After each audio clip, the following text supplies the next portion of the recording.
Okay. I'd like to call to order the January 18th meeting of the Carroll County Commissioners. Can you join me in the Pledge of Allegiance, please? I pledge allegiance to the flag of the United States of America and to the republic for which it stands, one nation, under God, indivisible, with liberty and justice for all. All right. The minutes from January. I'll make a motion that we approve the minutes of January 11th.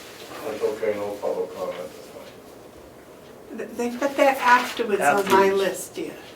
I read it this morning, it was right at the top of the list. Well, okay. 5 a.m., I read it.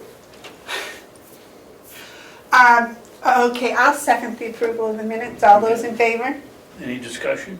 Oh, any discussion with them? No. No? Okay, all those in favor?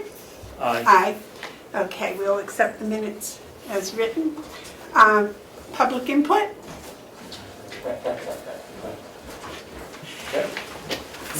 Since there is no public input, we'll move on to the work session. Is Will going to be able to make it today? I don't know, he's still plowing. Out plowing when I saw him. Okay, so. Should we go to Steve and then come back to? That's what I Yes. was going to suggest that we could do. We'll go on to the, moving forward, the future with Steve Knox. Is Commissioner Hounsell here? He's in the office, I'm not sure. I told him we were starting at 9 o'clock at 5 minutes of 9, so I haven't seen him, so. Madam Chair. Yes, sir. At last week's Commissioners' meeting, there was a motion that was made and tabled to this week regarding the future of the Farm Committee. Hey, good morning. And at that time, I asked if you would like me here for that discussion. You said yes, so I'm here. Okay. To basically- You also had a meeting, I believe, last Thursday. Yes, we did, ma'am. Would you like to give us an update on that, please? I'd be happy to give you an update. What we discussed was the ongoing finalization of the financial report for 2016 for the farm operation, the county farm operation, and that's moving along. And as I had mentioned last Wednesday, we hope to have that completed by sometime by mid-February, and I think we're still tentatively on track to do that. We also are working on some, based on the analysis that we did and the methodology that we used in arriving at those numbers, we also have some proposals and suggestions that we'd like to recommend to the commissioners in the future, basically to make those numbers more relevant and pertaining to the operation and running of the county farm. That will also be made along with the financial report. And also, thank you, we discussed the feasibility study. I received an email from Andy Kendall of the Kendall Foundation, who, as you may recall, Mr. Babson will remember, was very active in promoting and supporting the farm committee and so forth. And I asked him where the Kendall Foundation stood as far as perhaps participating in funding for our feasibility study. I got an email back, which I believe I forwarded not only to the committee but to Mr. Robichaud, that the Kendall Foundation now is going to kind of take a step back and basically follow the procedure of the New Hampshire Charitable Foundation, which also seems to be taking a step back a little bit as well. So I think what we're going to be needing, if the commissioners decide to continue with the committee to move forward and to do the feasibility study, we're going to have to go out there and look for other funders along with the $10,000 which we have had, which the committee has asked the commissioners to include in the budget. So basically, that's where we stand. The other thing is, based on these changes, we're going to take a look and review the RFP, the request for proposal, as to what exactly we're looking for in doing the feasibility study. It is still very much a work in progress. So now you know as much about it as I do, Madam Chair, and the commissioners. Okay, and you were going to give us a copy of the RFP you had been Yes, and I working on? did. I sent that along to To Ken. Ken the other day, yes. Okay. I don't believe I have your email address, Madam Chair. Okay, it should be on the website. Oh, is it on there now? Okay, I think so, yeah. because I did send it to Ken, but apparently, yes. Well, that's fine. I'm sure he'll. Yeah, in fact, I brought it with me. And I'd be more than happy to, I just brought one copy. If we could make some copies here, I'd be more than happy to give it to the commissioners right now. Well, we can get it. Okay, okay. Yeah, All that's no, we can go on. So the motion about the $10,000. Yes, You had said the feasibility study would cost upwards of $30,000. we have gotten one proposal back. And depending on how detailed and involved we want to get, we could be looking at anywhere from $30,000 to $60,000 for the feasibility study. And as I say, our thinking is that the funding now may become much more of an issue than we had anticipated. I think we may want to review the RFP as to what we're going to be looking for. And so, but anyway, the $10,000, if it ends up $30,000 to $60,000, we're going to need some major funding to complement the $10,000 that we're asking for from the county. Significant contribution from other potential funders. And do you have any in mind? Any other potential funders in mind? One of the people in our committee has indicated that she could probably get us a list of funders. Okay. And so once we get that, I think we can then kind of go through and weed out who we think is good and who isn't. The thing is, all of these organizations, some are government and so forth, they all have schedules, annual schedules for this. And so we're going to have to meet that schedule. And so it's not just, we write them a letter with a recommendation, a proposal, and they immediately come back and say, yeah, here's the money. Right. It has to meet their schedules and their deadlines. So the point is that even though we may be anxious to get going and have a much clearer sense of what it is we're looking for, it could be months and months and months before we even know if we're going to have the funds available to do it. And I've been told by one potential funder who wanted to stay involved in this, is that they doubted, based on their experience, if anybody's going to step forward to do the work unless they know they're going to get paid. And I can readily understand that. This can be very time-consuming and involved, and so forth. And if our response is, well, we're still waiting for the funding, then they're going to just step back and wait until, okay, we've got all the money we need to do this. Right. So it could be an increasing time lag here in this, which can be very frustrating. Okay. Gentlemen, I believe last week we made a motion to add $10,000 towards the feasibility study, and it was seconded, and then it was tabled until this week. Am I correct? Yes. Is there any other discussion you have, either of you? Under the rules, before we can discuss it, there'd have to be a motion to take it off the table. Or would you like to make that motion? I would make the motion to take the motion off the table. I'll second it. Okay. Now, for discussion. Well, you gotta vote on the motion. Those in favor of Aye. taking it off the table? Aye. Aye. If we could have the exact motion read back. Do we have that? I didn't bring up minutes with me. Is it this, it isn't the exact motion, but it's in your minutes. Commissioner Hounsell motioned the commissioners establish an ad hoc agricultural opportunity committee headed by Steve Knox to include a recommendation to the delegation to appropriate $10,000 for a feasibility study. Seconded for discussion by Commissioner Babson. Commissioner Hounsell motioned to table until next week, seconded by Commissioner Babson. Madam Chairman? Yes. If I recall, I think I had included in the motion that appointment to the committee other than Mr. Knox would be at the pleasure of the chair. I don't know if that was in the motion, but that was also debated, discussed. I believe it was. Would you like that amended to say that, for sure? I would, because I think it clarifies it, and then we can talk around it. I think before we pass it, we ought to decide how we're going to put membership in. So I don't want to offer an amendment. Well, let's discuss the ad hoc committee and the $10,000. Have any input? Yes.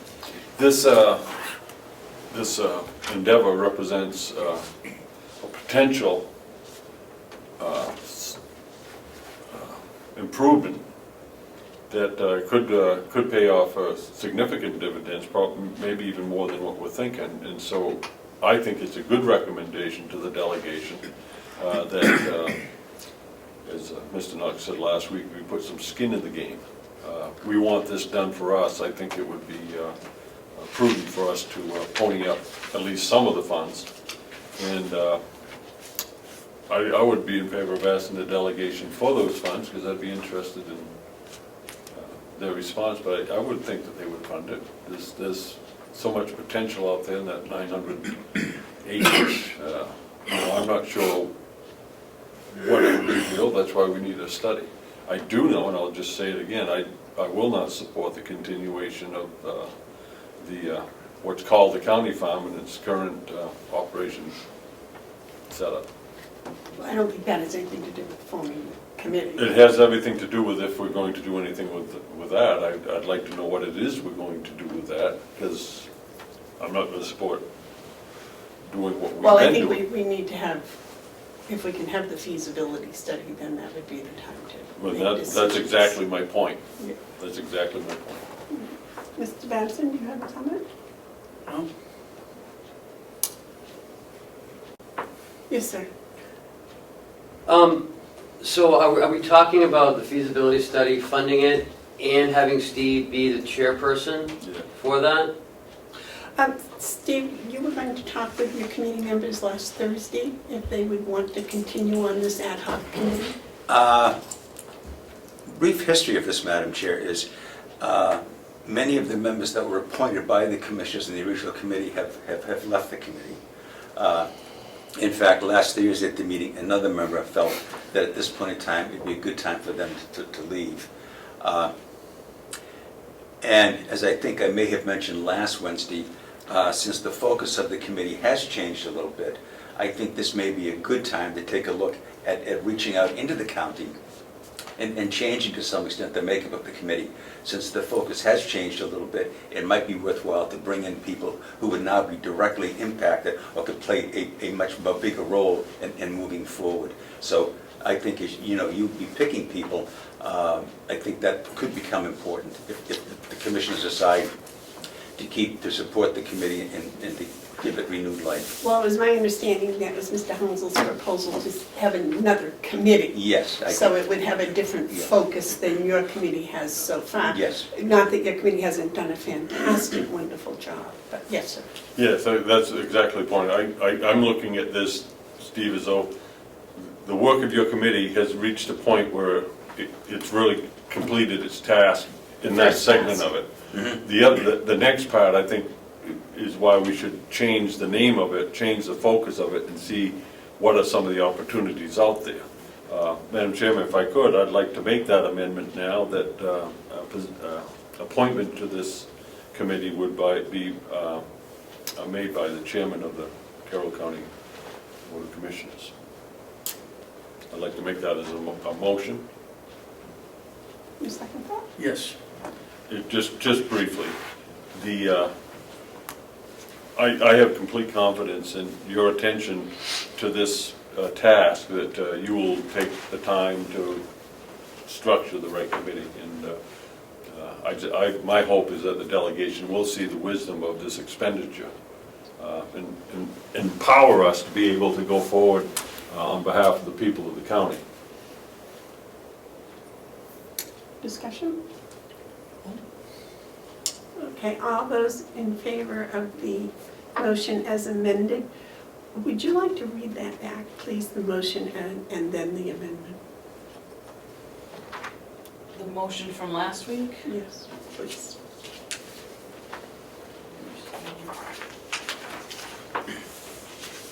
That way we'll make sure it's correct. Hold on, you make the rest of the motion that's amended. You can vote on the amendment. We should vote on I believe, well, if not, all those in favor of the amendment, say aye. it. Aye. Aye. Now it's the main Amendment motion. passes. Now, if you would read us the motion and the amendment, please. Okay, Commissioner Hounsell motion the Commissioners establish an ad hoc agricultural opportunity committee headed by Steve Knox to include a recommendation to the delegation to appropriate $10,000 for a feasibility study. Seconded for discussion by Commissioner Babson. And then Commissioner Hounsell motioned to table until next week. Oh, but the amendment. And then the amendment was that appointment to the committee will be done by the commission chair. All those in favor of the motion as amended? Aye. Aye. Aye. Motion passes. And I'm not sure, I think we should send personal thank you notes to each member that is on, Yes. or was on the committee as appointed, and then inviting them to stay on the committee, those that wish. And just that the name has changed and the second part of their assignment, so to speak, is going to follow up. Okay. Madam Chair, if this moves along, and you will be picking any replacements to this committee, might it be worthwhile at some point in time, you and I, to sit down and discuss who might, going forward, we might want to have on that committee? Yes, and also the number of people you'd like on that Yes. committee. I think that's, I think we started out with about 8 or 9, and I think that's a good number. If it gets much bigger than that, it kind of becomes unwieldy. And as we have discussed, I think at the last meeting and before, going forward here now, we may want to change the makeup of the committee as well. Since the focus will be different, we may want to bring in other people whose experience, expertise, and background may complement that new role. yes, sir. A couple of things. I'd like to know how we're going to communicate this to the delegation, the form in which we do that. Is that a letter that's going to be signed by the chairman of this committee to the chairman of the delegation? I think that would probably be the best, but I don't know. Well, there is a subcommittee meeting on the 30th. I think we should transmit this to them post haste. It is a position that we've taken, and I think instead of bringing it to them on the 30th, we should let them know that it's coming for them to consider on the 30th. I also would like to thank Mr. Knox for not only the fine work, but his willingness to continue this difficult task, and might suggest that those in the community who would like to see us go forward take the opportunity to call their representatives in support of our recommendation. I think that's important. I agree with you, Mr. Hounsell. Thank you. That's very important that we build this. I think, just for clarification's sake as well, I never like to leave any meeting assuming anything.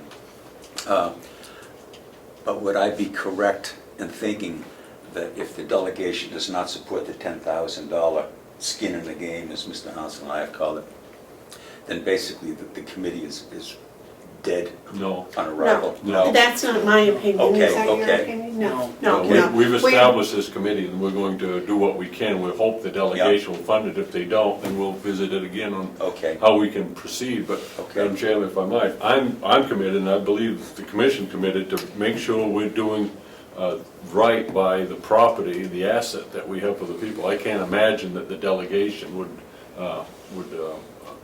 obstruct that noble cause. I feel that the committee, as we discussed it last week, whether they have a feasibility study or not, can move forward in some other manner if they don't have the feasibility study. I would like to see the feasibility study because I think that just is such an intelligent thing to do. But I do think that the future of the farm is very important, and that's what your committee is basically Yes. been asked to do. It is. And if I can just take a minute here to read the mission statement of the committee. And that is to search for the optimal use of the county assets for the benefit of Carroll County. And I think that says it up basically in one sentence, that we are sitting on a multi-million-dollar asset here, and how can that benefit the county?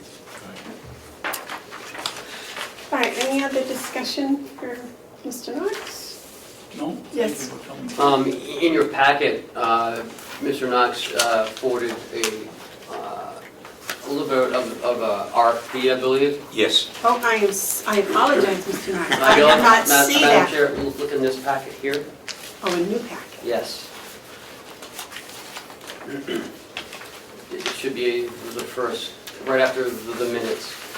I mean, right after the generator. Yes, I got it. And I want to apologize for getting that to Mr. Robershot as late as I did, but it, but that is there, and as I mentioned, and the thing I really want to stress that with the change in the feasibility study going forward, I think the committee realizes that before going forward, we may want to really review the RFP. Yes, and any because sort you of said- changes that we may want to make based on the changing conditions. Right, you want to tweak it a little Right, bit? so as you look at that, I want you to bear in mind that this still very much is a work in progress. I apologize. I went to a No, lovely breakfast no. at the nursing home this morning and No problem. was a little late getting back, so I didn't have a chance to review No that. problem. So I apologize for that. Madam I Chair, usually do a better job in my homework. Okay. Yes. would you explain the Excel spreadsheet in there? This is the one proposal that we've gotten? Yes. Yes, I'd be happy to. Thank you. Best of my ability. As I had mentioned, this is a proposal from Rose Wilson, and there'd be no reason why any of you should be aware of Rose Wilson, but she was kind, she lives in Vermont, across the river, Connecticut River, and she was kind enough to come over to spend a meeting with us. Her background is, this is what she does. She has extensive experience in basically doing proposals and feasibility studies for other communities. And extensive background. And we had asked her if she would be willing to just to put out some sort of a rough draft as to what a feasibility study based on then RFP would consist of. And she was kind enough to do that. And so at your leisure, you can take a look at this, but she's broken it down almost by the hour as to what would be involved.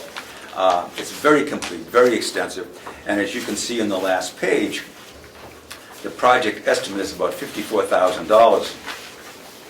And I really don't know, in all honesty, whether that includes the $6,000 expenses above or not. If they don't, then we could be looking at the $60,000, which I just mentioned. And I think the cost of it is obviously going to be based on how detailed and how broad we want the feasibility study to be. And that becomes a good question for the committee now to go after. So I think we probably will be reviewing the RFP with the hope of we want to narrow it a little bit based on the new financial reality, or whether we are comfortable with the original RFP and continue with that, hoping to get the funding. Very good. But that Thank is- you, and thank you very much for doing this. This is It's quite my pleasure, Madam Chair. quite an undertaking. I'm a Carroll County resident, it's important to me. I understand. Yes. If you have any other questions, I'll certainly try to answer them. All right. And if we can set up a time that maybe you and I can sit and Yes. talk about some of the people. Yes, Ken has my email address and my phone number as well, so we can contact that way, but I'd be happy to sit down. I have talked, and I'm dragging on here, taking up time, and I want to apologize for that. But I have, since we started the committee, I've talked with 3 or 4 farmers in the area that I know. The one thing they have in common is they all are doing an awful lot of marketing on their own, very extensively. And I felt that with that background, they would give me a lot of good information.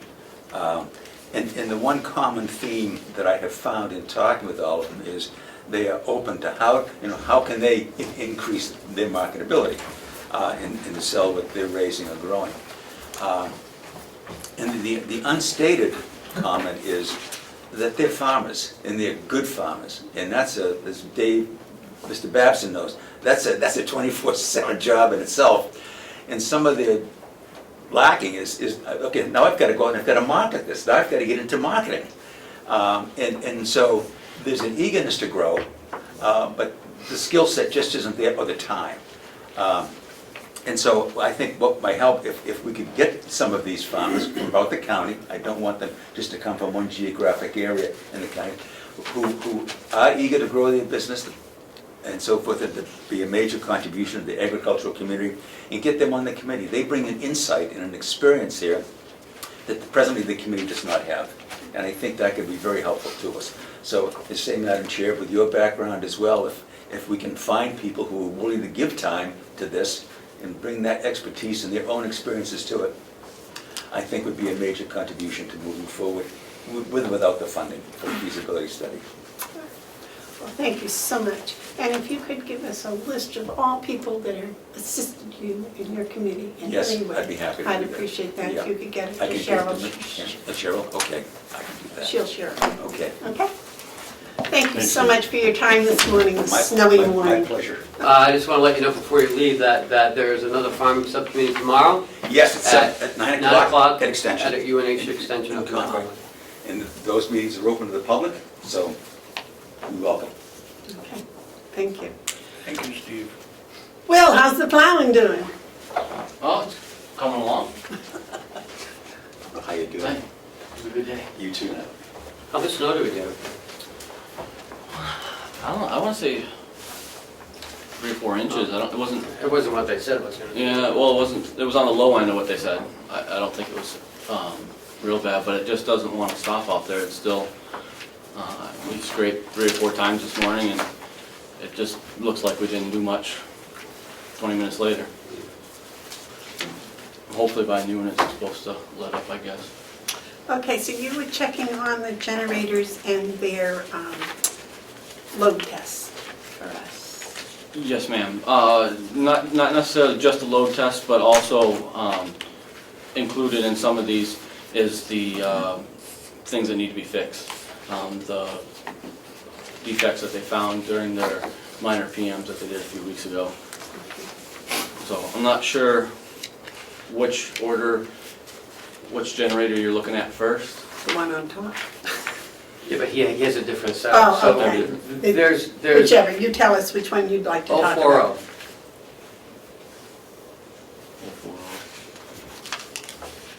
The Where is that invoice number? number. Up here on the Invoice number, right up quote. Oh, okay. Yep. Okay, there we go. So that's the House of Corrections, $870. Excuse me. That's the few things that they found wrong that need to be taken care of. There's not a lot of things there, as you can see, a radiator hose and a pressure cap. There's also one that goes with that one, it's a separate one. But those things are priority that do need to be done. And I believe there should be enough money. I'll have to double check with Bob on some of these, but, because I don't control the budgets that these monies come out of, but that amount, I would assume would be able to be covered. The one that's 039 says House of Corrections on it also, that's $3,000, $3,097. Which one's this one, this House of Corrections, you said? It's 39. 039 at the invoice number. Yeah, what's the facility again? Oh, House of Corrections also, sir. Yep. Got it, okay, thank you. And that's the load testing that you were talking about, Commissioner, the load bank. So that one's, hasn't, as far as talking with Joe, as far as he knows, it's never been done on that generator over there. I highly doubt that there's specific money set aside for that. It's not a normal thing that's ever been done, so I'm sure there's no money set aside for that. And that's something that might be, should be done, and it might be something that we need to look at finding in the budget or talking to subcommittee or whoever needs to determine those. Okay, it's my understanding that if these are done at the same time, the mileage will be reduced. I think as long as they're within that day. Yes. So if they're able to do both of these within that day, I think that would be reduced. If they have to come back a second day for some of these, which you'll see in some of these, then there's going to be 2 different trips, and there'll be 2 different mileage charges because based on the day. The next one is 034, which is the Mountain View Nursing Home. The total down at the bottom is $4,094.56. That again is the load bank testing on the nursing home. The NFPA 110 requires to have a 4-hour load bank test performed every 36 months of operation. And additionally, an 1.5-hour load bank test is required annually if the building load transfer does not reach 30% of the generator. I'm not sure how much that one reaches. I thought it was under 30%. I'll have to double check with Bob on that because that's over at the nursing home. But either way, we've never done, that's been in since 2011 when we had the nursing home, and we've never done a load bank test on that one. I highly doubt, again, that $4,000 is probably not budgeted in the nursing home budget for that, because that's not a normal thing to be done. And again, that's something that should be looked at through the budgeting cycle to get done at some point this year. These two I don't think are something that has to be done right off, but I think that it's something that we should be looking at for this year. 2017. Which two will? The Just give me the amounts. the 3,097 Yeah. and the 4,094.56. Okay. Those aren't pressing? Not pressing as of right now, but they are within this year. Okay. I think that because the Mountain View generator is a life safety generator, I think we should consider that one before we consider the jail one, as far as costs are concerned. If it's never been tested, I mean, Okay, but I'm getting two Yes, different Mr. things. Hounsell. You're saying it can wait, you're saying it shouldn't wait. I'm saying it shouldn't wait. And you're saying it can wait? He's No. saying can wait up to 10 months, 11 months. It needs to be done before 2017 ends. I'm saying when we're comparing these two, I agree with Ken that the nursing home should be done first before the jail. But both of these are not going to break tomorrow, but they're tests that need to be done to keep their maintenance up. The rest of the things that we're talking about right now, the machine could break tomorrow, and they're high priorities that need to be done right now. These two things have to be done this year, but the nursing home could be done before the jail. I agree with what Ken's saying with that. Okay. Yes, Commissioner. So all of this comes to 16,291, and the ones that you said can wait until later in the year is 7,000. So my question at this point is, do we have 16,291 in the budget to do this? We're waiting on the delegation. Well, we discussed these, so we'd have to put them in the budget when we go through our subcommittees. We would ask for that additional funding. Okay. This is helping me because I've often wondered, how do you do the county budget with these changes that take place after it's submitted? So the process would be for us to, as a commission, make this a recommendation at this time? for funding? Normally what we do is during the subcommittees, for example, last year, right before they voted on the entire budget, the end of March, a water pump went in this building. It was $4,000. We brought it to the meeting, and they were most gracious in allowing us that $4,000 extra. So my recommendation would be that we bring it to the subcommittee meeting and have, because that's when we make all of our adjustments, and have them make that adjustment. Okay, that seems to make sense. Procedurally, what do? Do we take a vote as a commission to support that? I would. Would we be able to tell them this is coming? I mean, we presented that.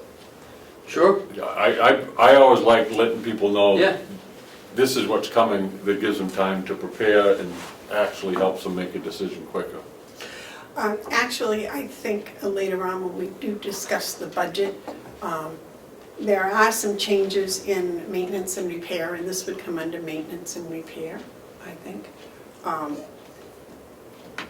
You have a question? So my only question would be to take this as one lump sum, or to take it as 5 different, 3 of them No. repairs and 1 of them, 3 of them maintenance and 1 of them repairs. There's a difference here, because the first one's a repair. Right. Currently, there are some that we have in the budget to do this. The repairs. Yes. Have they been encumbered? No, because this is 17. Oh, it's already in this Yeah. year's budget. Right. Right. So that's probably what we need to find out first, is what's covered here in this year's budget, and then make a motion to do the others. But I'm thinking, the first one here, this 40, is a repair, correct? Yes, ma'am. That's a repair, Right. and that's probably already in the budget. Correct, I'm not 100% sure, we should double check with Bob on that, but I would assume that usually he has extra money for something of that amount. Okay, and I believe that 036 is also a repair? Correct, it's a repair, but it also includes the load bank. On Oh, they those put that ones, all in one? They put it all in one because it's only $470. They're smaller generators, so it's a smaller price. So they included it. So the majority of that is repairs with additional $470 Now, being the load would bank. that amount be already in the repair budget? I don't think so on the, the problem I have is, this one here, I can tell you I have the money in my budget. These come from different budgets that I don't, they're different budgets for different buildings, so I can't give you an answer on that. All right. I highly doubt it. Usually, this building has just enough to cover the maintenance, the normal maintenance contract, which is in the $600 range a year. So I would highly doubt that that's in there. All right. Ken, Yes, ma'am. could you, in the next week, find out whether they are or are not in the budget? Whether the repair is or whether the load tests are? Sure. And then next week we can revisit this and at that time figure out how we're going to handle it with the budget. Because I don't believe any of those subcommittee meetings are until the following Friday. No. Monday. Friday is multi 1 and 2, which is this building. So this would, for Friday, it would cover that generator, which is 036. admin building, 036. Okay. So I did I'll not find out today. see. So, I was thinking, I was going over that budget yesterday and I do not remember. But that would be in Bob's repair budget, not this It building. is not in there. It's not in this building, okay.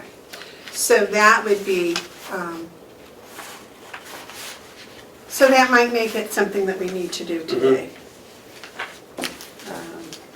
It's on my list. So the repair one, for 040, you have that in your budget, that's okay? That's at the jails. And I would assume that they'd have that amount of money because it's a smaller amount. Okay. Again, it's something we should probably check on, but Check on. it's a smaller amount, so usually they, And the one you said you have covered in yours is which one? 041. Okay. I know there's enough money in my budget. Usually that generator's split, but. That's for the septic systems, right?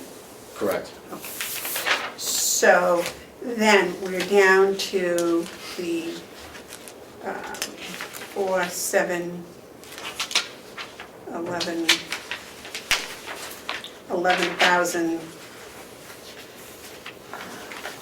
11,750 about. Ken, what would be your recommendation for handling those two? I'm going to check with Bob if we break, and then I can get back to you before we end the meeting, and we can revisit 41 and 034. And 39.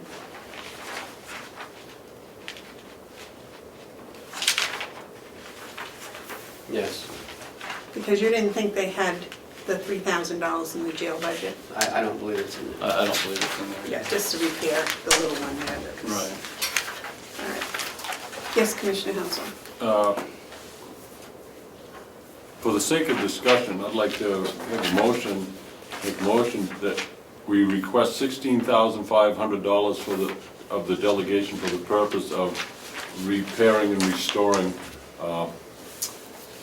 all generators. Well, we don't need, Well, I haven't got a second yet, so you shouldn't discuss it until the original. Can you repeat your motion? We request the $16,500 from the delegation for the purpose of repairing the generators. Madam Chairman? I don't want to discuss it, but I'd like to know where the 16,000 came from. yeah. If I get a second, I can explain the motion, but I'm not gonna speak to the motion without a second, because that is not how you do it. I made a motion, there's no second, so without a second, the motion failed for the lack of a second, so there we go, Okay, that's fine.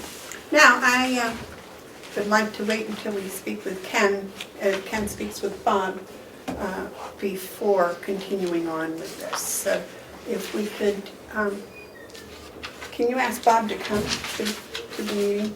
Sure. And then we'll just, I make a motion, we table this till the end of the meeting. There's no motion to table. Excuse me? There's no motion to table. I make a motion, we postpone it till the end of the I think you meeting. can just say that from the chair, we'll wait until. All right, so we'll wait for Bob on that. Well, do you have anything else you'd like to share? I know you have work to do and you want to get going.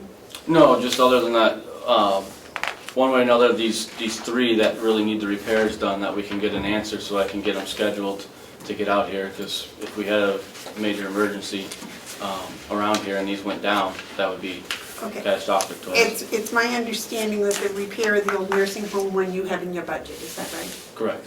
So you don't need our okay for that, do you? No. So you can go ahead and do that. The repair, Excuse me, can we have some numbers? Madam Chairman, Okay, we're point of talking order, point of order. 1,680. Point Yes, of sir. order. Just a moment. We have multiple conversations going on at the same time. I would like to be heard on the one discussion, but there's another one taking place, and it's hard to be heard in this environment. My understanding is we're talking about generators. Are we still talking about generators, or are we talking about something else? We're talking about generators. We're talking about repairing some generators. Yeah, I understand. And So we're talking about maintaining I some would like to be heard on the matter of generators, Madam Chairman. Well, please. I don't think we should authorize anything until we can look at the whole package, and we're waiting for Bob to come. And I'm not prepared to say that we should repair some while we're waiting on answers for the others. To me, this is a countywide problem. We have multiple generators that need attention, and I don't want to do it by fragmenting the discussion into we'll do these because we have some in this budget, but we won't do those because we don't know if we have money in that budget. I like the approach that we're going to collect all the information and revisit this later today. But to just authorize to go ahead and do this willy-nilly is so fragmented, it's inefficient. I don't think we were being willy-nilly. We were talking about repairs. And then we were talking about maintenance. You were given the impression, I believe, to Will. To do the repairs. To do the repairs, and I object to that. I think that we need to discuss generators in its totality instead of fragmenting this one or that one. I've already lost track of which ones he's gonna repair, or he would repair under your direction, versus the ones that we're all looking at. I don't know which ones are being repaired and which ones aren't. And I'd like to It's be able in to the know what we're invoice. doing before we go forward. Have you read your invoice? I sure have. I've read them and added up the total and prepared to talk about them, but I'm not prepared to have one of our employees go off on a mission that is not supported by the commission. If you want to have them repair it, then you're just going to make the issue a lot more difficult if you're going to have Bob come in and explain his side of it too. We either go together or we don't go together. Well, I'm sorry if I was confusing, You are. but what I said was the ones that are already budgeted for repair should be repaired. The ones that are not budgeted for maintenance, we don't know if they're budgeted for maintenance, and that's what Bob was coming in for, was to explain whether the maintenance had been budgeted or not. And with the discussion, we were talking about being able to save mileage because they were becoming fewer times if we packaged it as a single attempt. The maintenance. All of it. All of it should be looked at as a single thing. Maintenance, repairs, budgets, this and that, I don't think they can do it all in one day, but, Bill? Yes. Could I just, you guys talk with Ken later on about what you want to do, and then Ken will let me know what to... So you can go Paul? plow, yes, dear. I'm sure he needs to stay. Bob will be here in like 1 minute. Oh, okay. He was on his way over. Okay. All right, thank you. Does that Yep. solve your problem? Yeah, I don't have a problem, I just have lack of Well, to me, repair is one thing and maintenance is a different thing. No, it's not to me. That's the confusion.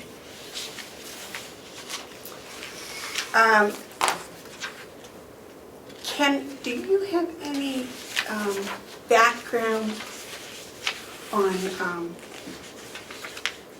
the oldest one here? How old it was? Will said last week it was, I believe it's the admin building and the annex are the two oldest. Yes, sir. I think this one's 40 years old. all right, so I have a question about how long do they last? How long before we should actually be thinking about a replacement? Honestly, I'm not sure. I would have to get, talk to the techs more. In the past, talking with them, as long as you're keeping them maintained, they last, for a long time. And as long as you're not adding more on, so you got enough to hold, big enough generator to do the job that you're doing. But I can look into that and get more of a clarification if Yeah. Well, I was just curious if it was worth, this is a pretty large maintenance bill, but if it's going to be here for another 10 or 15 years, then it's certainly well worth the investment, I think. I believe these generators are about $200,000 or so much. Well, I was thinking of putting it into the capital investment, long-term thing. When we had the annex one this past year, didn't he say about 5 to 7 years on that one? I think so. I think it was just shy of 10 years that he thought. But also, a good chunk of this money that we're talking about, whether we have a brand new one, for example, the one at the nursing home is very new. It still needs a It still needs to be done anyway, so even putting a brand new generator out there doesn't, that's why we've gotten into some of the troubles we've had, because we just do the minimum and we just ignore it. And now we're catching up. If we're gonna do proper maintenance on things and keep them tip-top, these are costs are gonna come whether it's a 5-year-old generator or a 40-year-old generator. That's just a point to keep in mind too, I think. Okay, I hate to get into something new, and Bob's coming right along.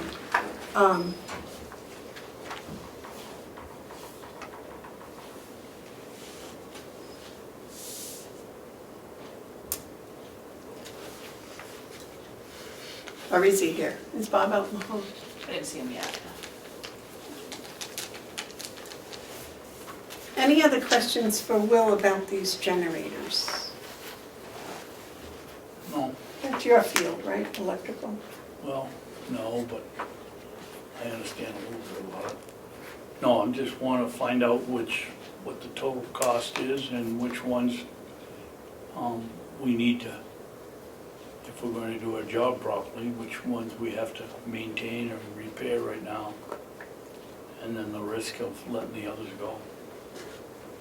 Well, I think Commissioner Hounsell had the total for everything, the repair and the maintenance. We don't know that. I asked him, he didn't get an answer. Yes, sir.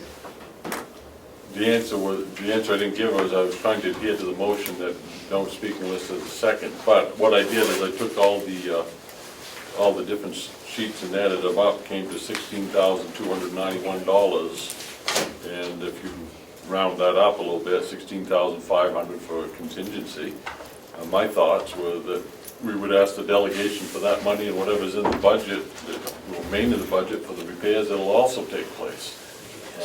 But that number might be less than $16,500, but that is the total of all the generators that is before us. That's the sum total.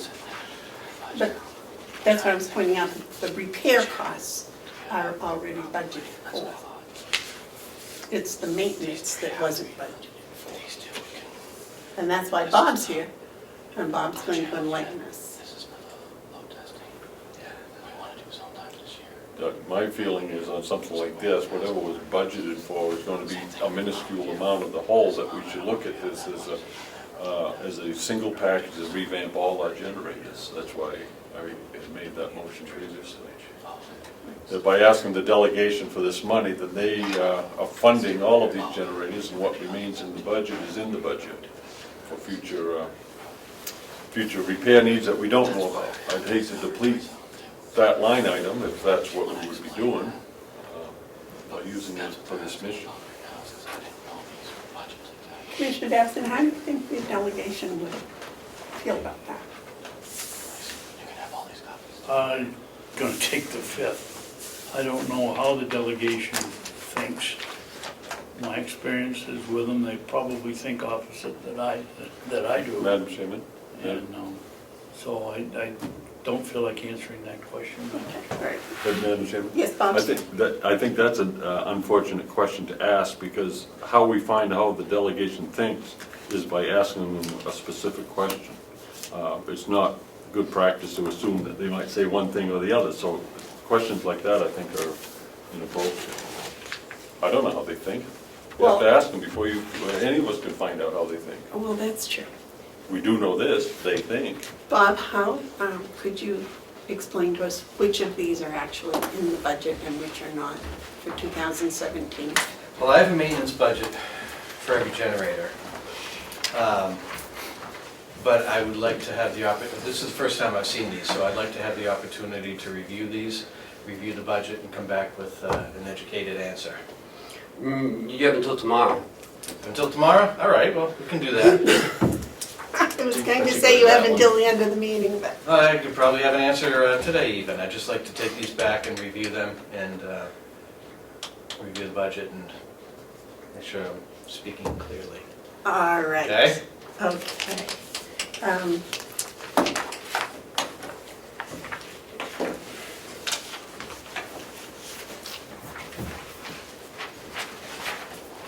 Yes, I think that probably, it's just that we have some delegation subcommittee meetings coming up and Yep. we'll possibly bring that up. So, we still have the motion on the table.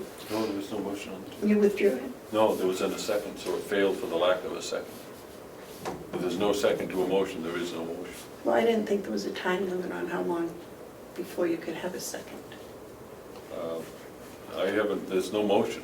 Okay. I made a motion, it wasn't seconded, I'm not gonna beat my head against the wall. Okay. I think what we probably should do is give Bob his time frame to figure out what is and what is not budgeted. And then we'll have a more intelligent discussion as to what to ask the delegation for. Are all three of you going to be on Friday? I shall be. Which Friday? The multi 1 and 2, which is this building, the outside agencies, the 4102, which is like the BEAS payment and all that other I stuff. wasn't aware of that one. For some reason I missed that one. They just sent it out yesterday or the day before. For this Friday? Yes. I'll try very hard.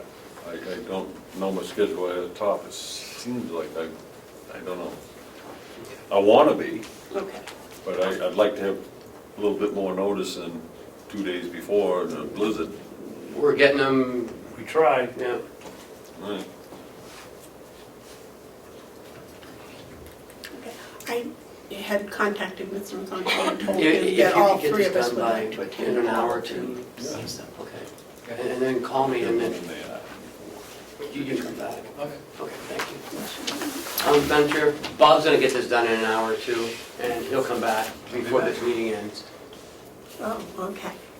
You know, I'd rather have, I don't like to put that pressure on you, but I wasn't, I don't mind. somehow or other, I thought that they I don't were. mind. That's what I live In the for, budget. not a problem. Okay, very good.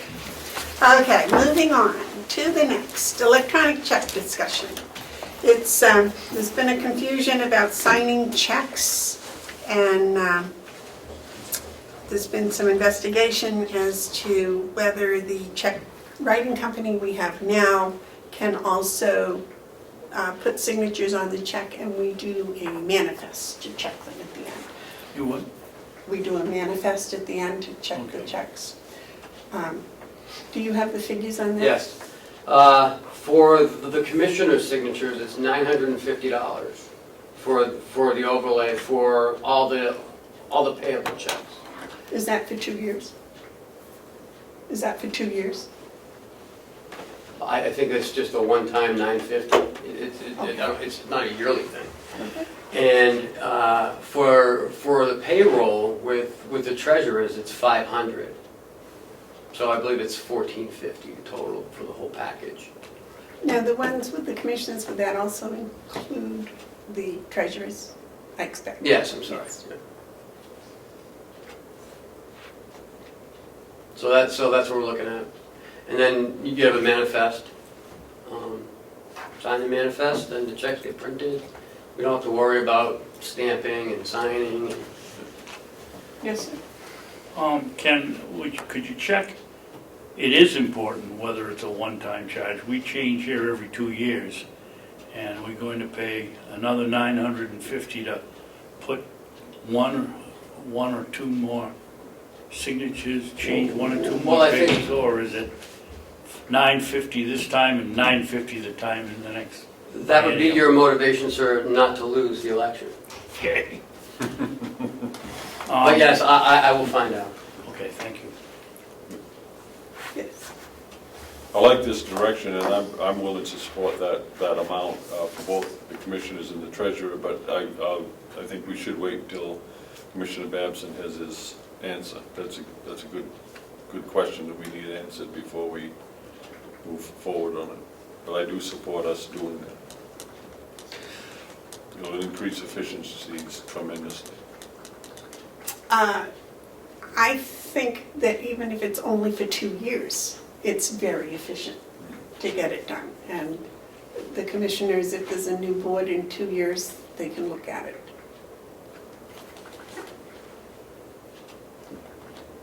Oh. Just send Kathy an email, so she'll get something back in a few minutes. Okay. Do we have money in the budget for that? We don't. But, I mean, it's $1,400, and we're going through, on Friday, we're going through our, which would save money, because then you won't be getting mileage, whoever takes mileage, to come down here and sign checks. So there's a savings there as well.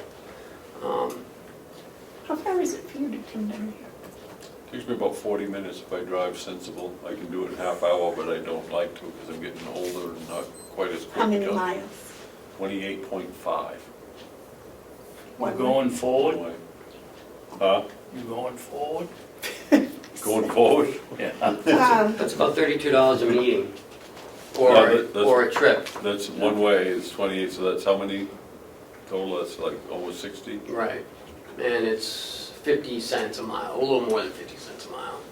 So it'd be like 50, 30. Well, So that's why if I'm they- not- I'm not driving down to sign checks. If I So have to it's sign 30 checks while I'm here, that's different. so that's what I'm saying, we would save that cost. I was going to say at $30 a week, that's It's a lot. Mhm. that's more than almost twice. Well, what did you say? The both was it for the commissioners and the? I think it's $14.50. So that would more than cover it. $30 times 50 weeks is how much money?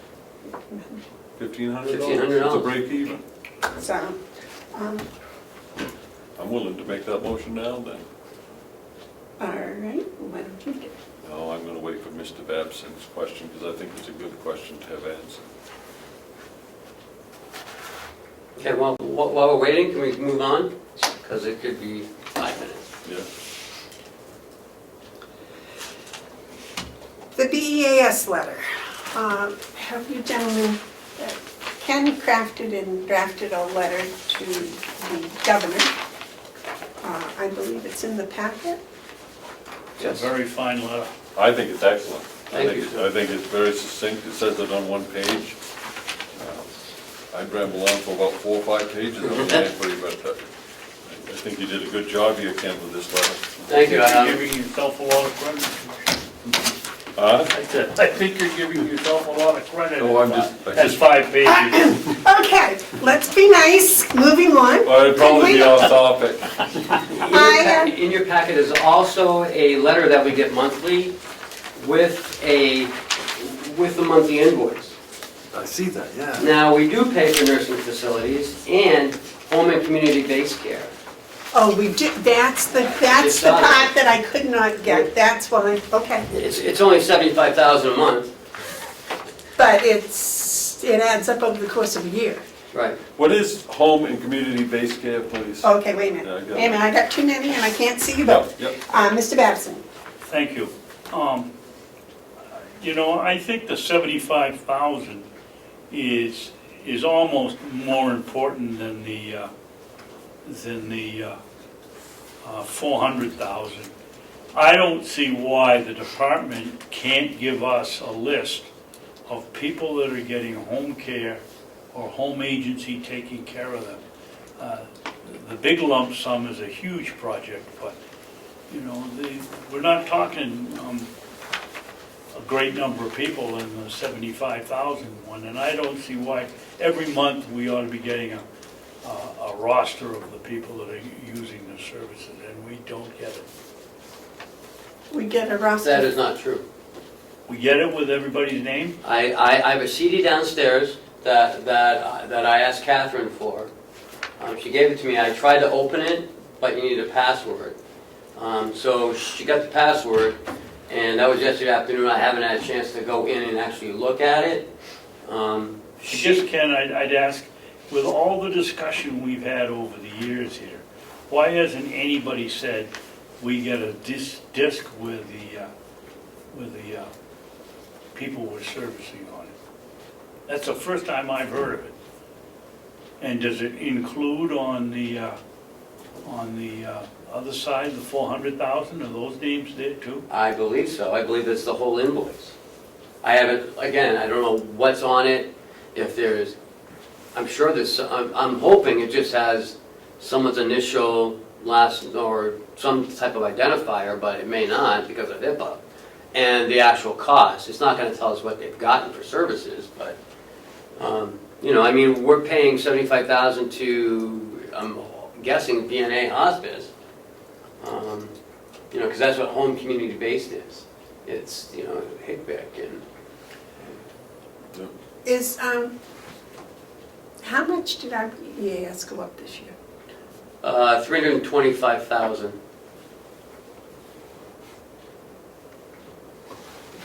So I would like to know the breakdown as to which went up the most, whether it was actually the nursing facilities or the home and community-based care.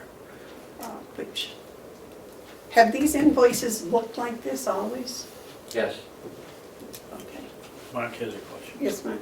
I've spent some time over the last week again looking at this, and there's no way that I mean, that's probably a way, but I would like to someone convince me or tell me why this isn't a tax that the county pays on people because they're old, because they're senior citizens receiving service. We're paying a tax to the state, and I don't understand.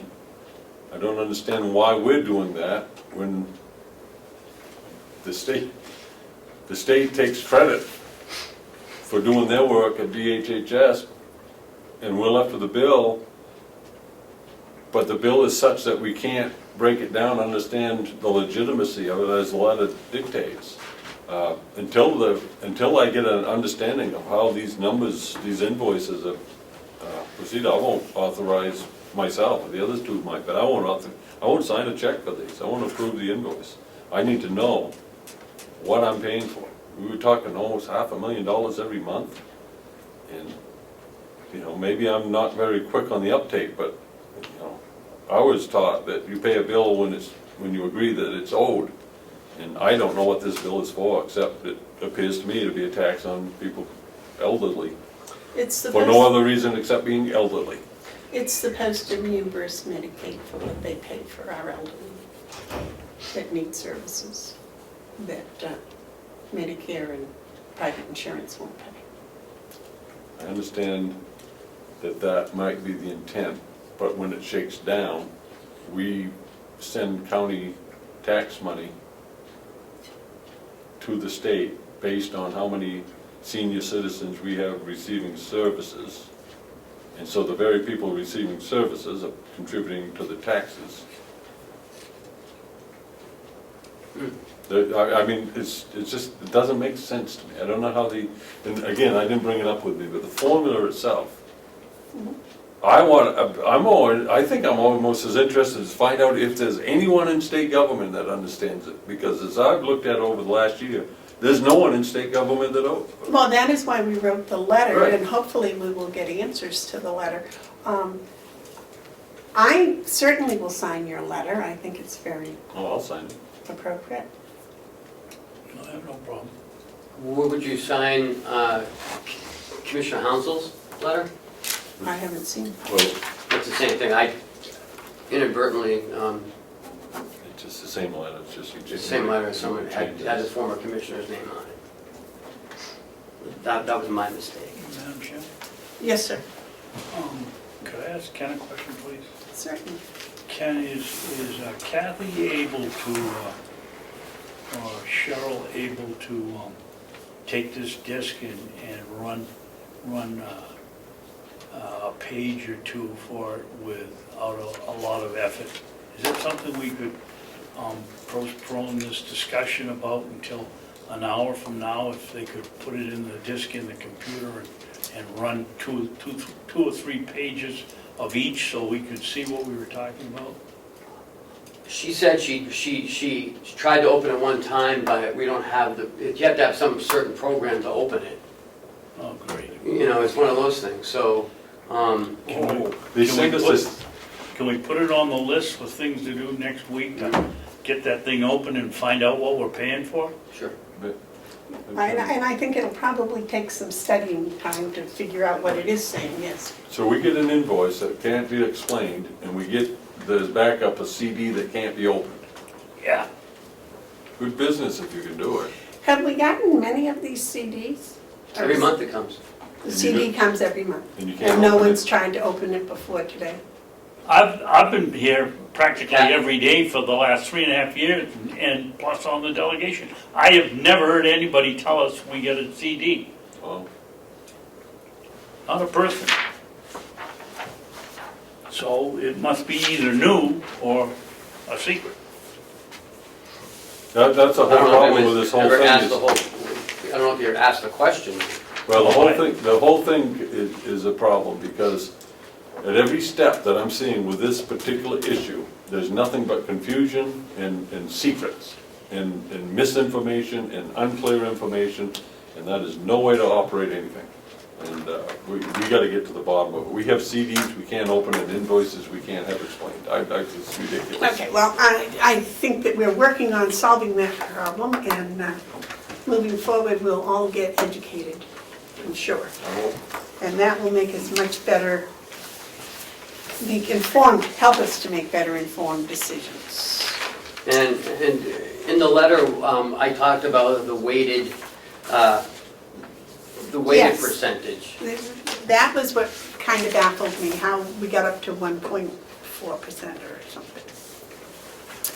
So hopefully we will get answers from the governor. We haven't gotten them from anyone else. So. Next, the 16-hour benefit payroll position. The job description, it's a new position, I believe. Yes, I had Gwinnett work on it, because last week we weren't happy with, I wasn't happy with the job description. And Gwinnett did a good job on it. And I think it explains exactly what this job does.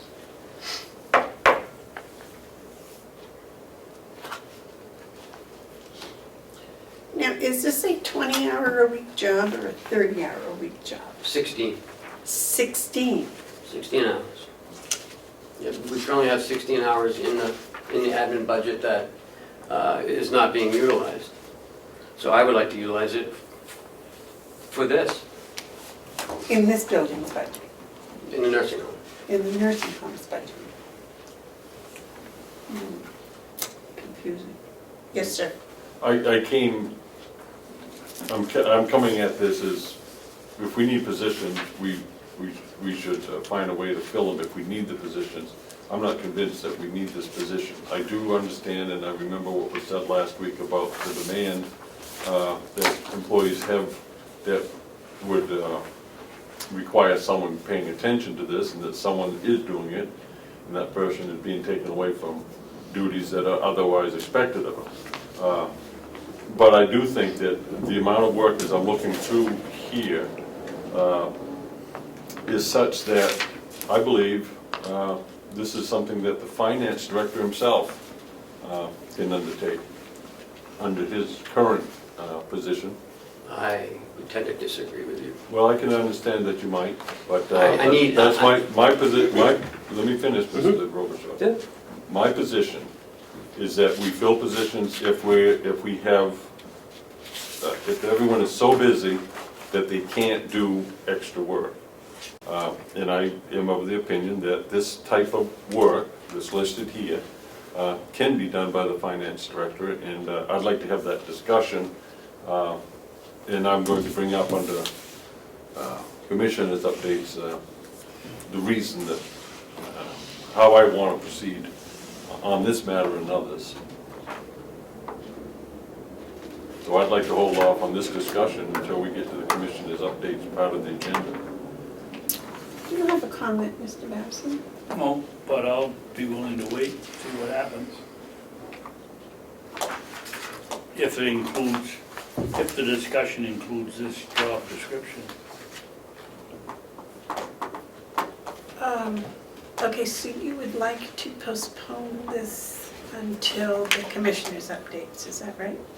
Unless Yes. you want to take what I wanted to plan on saying at that point, at this point, so we have continuity. Actually, I'd kind of like to address it now, if you don't mind. Okay.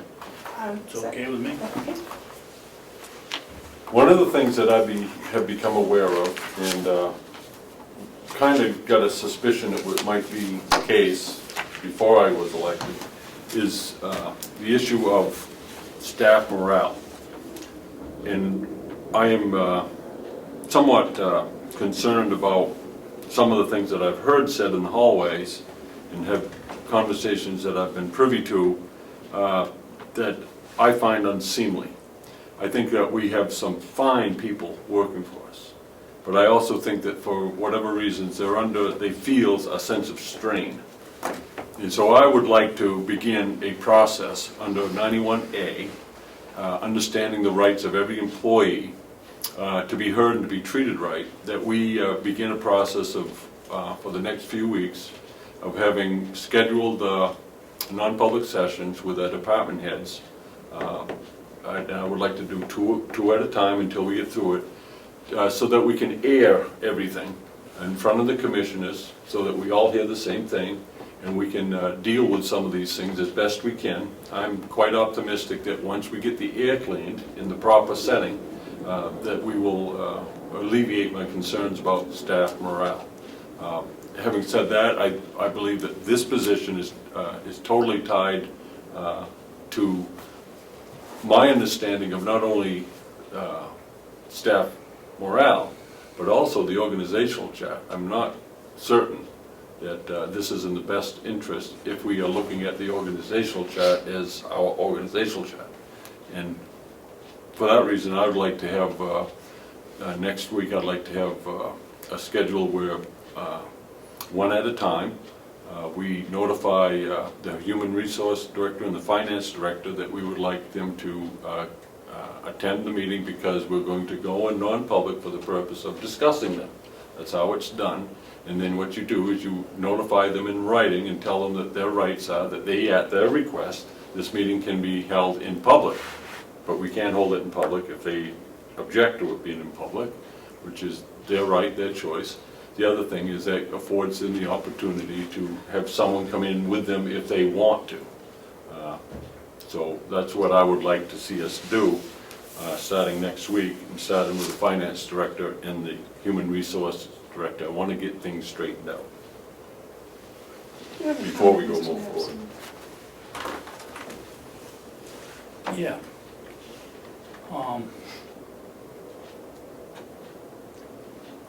It appears to me if you have them come in under the situation that Commissioner Hounsell is suggesting, that it's almost a or smacks of a disciplinary, or meeting, or a, not a meeting that will generate what he hopes to accomplish in it. And I think ideally, I think we should be meeting with the department heads once a quarter so that we can hear or give them suggestions, but to have them come in a non-public meeting and I don't know whether the plan is to chastise them or listen to what their complaints are or what, and I think it's a slippery slope, and I don't know how I would vote on it right this minute. I'd have to think about it.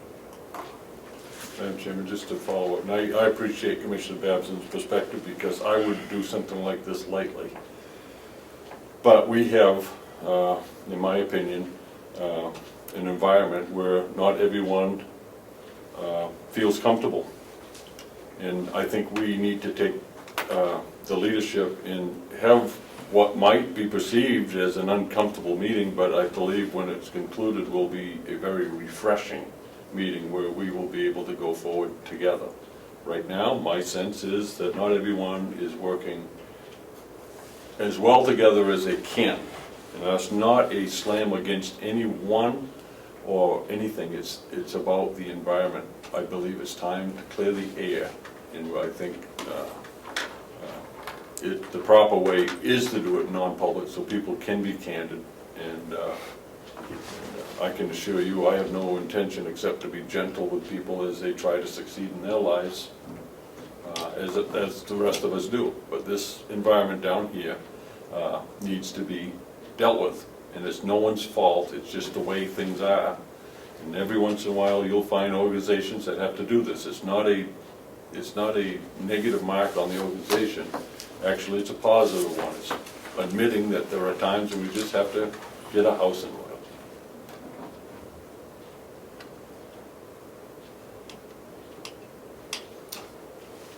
Yes, Ken? So, would you hear from all department heads on this same matter? Yeah. Because this Yeah. goes way I know. beyond these two people. Right. And my thinking is by talking with the department heads, they're more than capable, they're professional enough to go and make sure that the ease that we want to place on them, they will send down throughout the whole organization. I don't think we need to speak with everyone, but I do think we need to speak with our department heads. And I don't think we need to speak with the elected officials. No. Just our department heads. I'd like to meet with them to clear the air. And does that include me? No, I don't necessarily think so. So you're gonna leave me out of it? Well, I don't know. I mean, these are my department heads, and you're gonna hear from Well, them. you'd be in with them. Okay. No, yeah, you'd be in here with them. Okay. Because I didn't, if I was unclear that, the way I look at it, when an employee comes before the commission, you come with them. Mhm. They're working under your direction. It wouldn't be right to have them in here, we talk to them, and then you have to get from them what we might have said. That would be counterproductive. I want, and I really want you to understand this. I want your total involvement in all of this, because without it, it would be fruitless. But as far as, I haven't, let me put it this way. My observation is what I'm basing this on, and my observation is you probably recognize this and have to deal with it without actually solving it. The it being morale.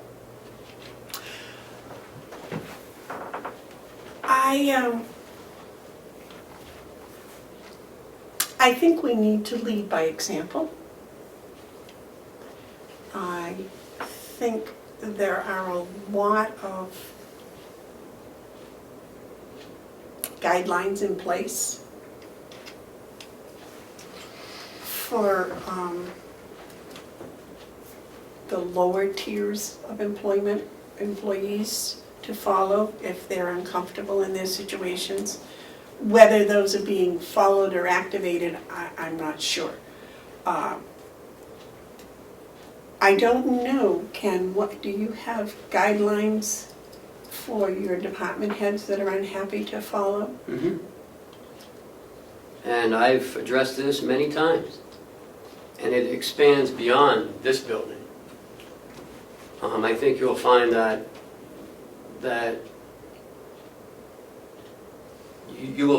you'll be surprised what you find out. And that's what I want to do. I want to find everything out. I want to open the box and take a look inside, at the good, the bad, and the ugly, because I believe the bulk of what we'll find is the good, and we can download the bad and the ugly. But in the meantime, this has no bearing on who this person reports to. It does. This is a needed position that I can't have my director of nursing constantly dealing with these issues, day in and day out. I think that the issue Mr. Hounsell, Commissioner Hounsell's talking about is probably quite involved. May even require a committee to spend some time dealing with. But I think this position right now,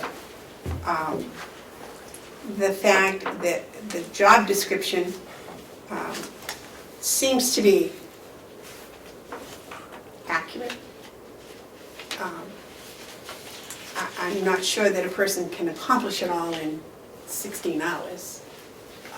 That was my only question.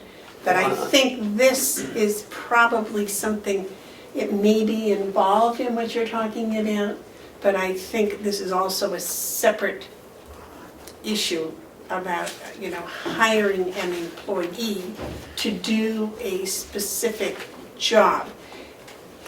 If somehow it's related to morale, I think it's secondary. I think the initial reason for this is there is a need in the nursing home for somebody, I'm not even sure that this, and this may be part of what you're talking about, that this is completely a financial thing. I think this may be an HR thing also. I think the combination of the fact that they're going to talk about various human resource plans and procedures, I think that's an HR issue. So that I think is how it may be tying into some of the, quote, personnel issues. But I think we need to act on this and then find a way to address the issues you're talking about. Yes. Well, then we're missing the opportunity, because this clearly, I'll accept that we need this position. That's clear. The thing is that we were presented an organizational chart, and we have two different people, department heads, who are involved with this, and that ties exactly into the issue that I brought up earlier. Now, if we need to fill this position, I am not comfortable putting this position under the finance director, and I don't understand totally why we can't put it under human resources. I have my suspicions.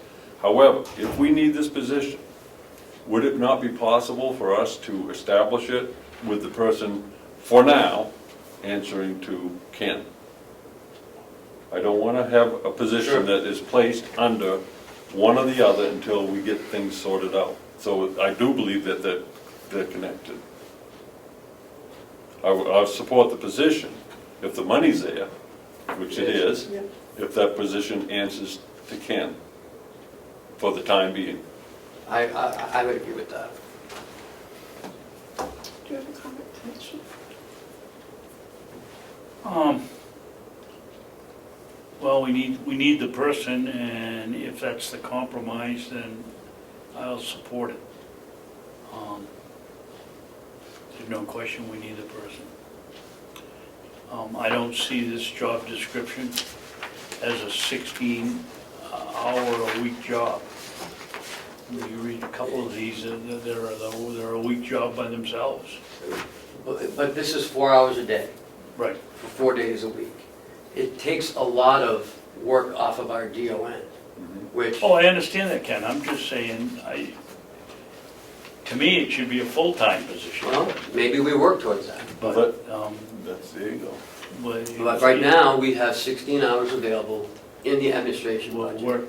work with the 16 hours and see if the job gets done properly in the 4 hours a day, and if it does, and we need more, then we'll know we need more. But I think we We'll should make fill it. it. And if that's the compromise, then I'll go along with it. Madam Chairman, Yes, sir. I make a motion that we authorize the hiring of an enrollments benefit coordinator at the nursing home in accordance with the job description, with the understanding that that person until further notice Oh, I'm will sorry. report directly to the county administrator. I need a have second. yeah. I need a second. Second it. Okay, now, I might have given you the old, I did. This is the one, I'm so sorry. There were so many going around. This is the one that, this is the one that we had last week. So this one is, okay. I am so I sorry. thought it looked familiar. So sorry. Okay. I apologize. So we got something else. Do you have 3 of those? Yes, I will go get it. I'll let Mike read first, and I'll see.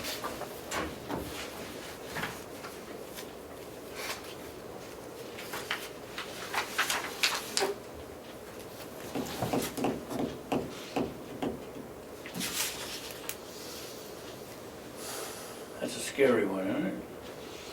900,000 a year. Huh? About 900,000 a year. Oh, I thought you were looking at the BEAS one. Oh, not 900,000, it's in 5 million. Payroll. 400,000, 6 million, it's $400,000 a month. Here's your profit. That's the amendment that I would have Yeah. to this one. I had 3 of these on my desk. Oh, so he's a CA. Now County administrator? he just said that he wanted to put in here that they will answer directly to the county administrator. And I think we can add that they will answer directly to the county administrator instead of the finance director, where it says reports to finance director. So, That was Mark's motion that I seconded. Yeah, wasn't it? right. yeah. Can you repeat the information for me?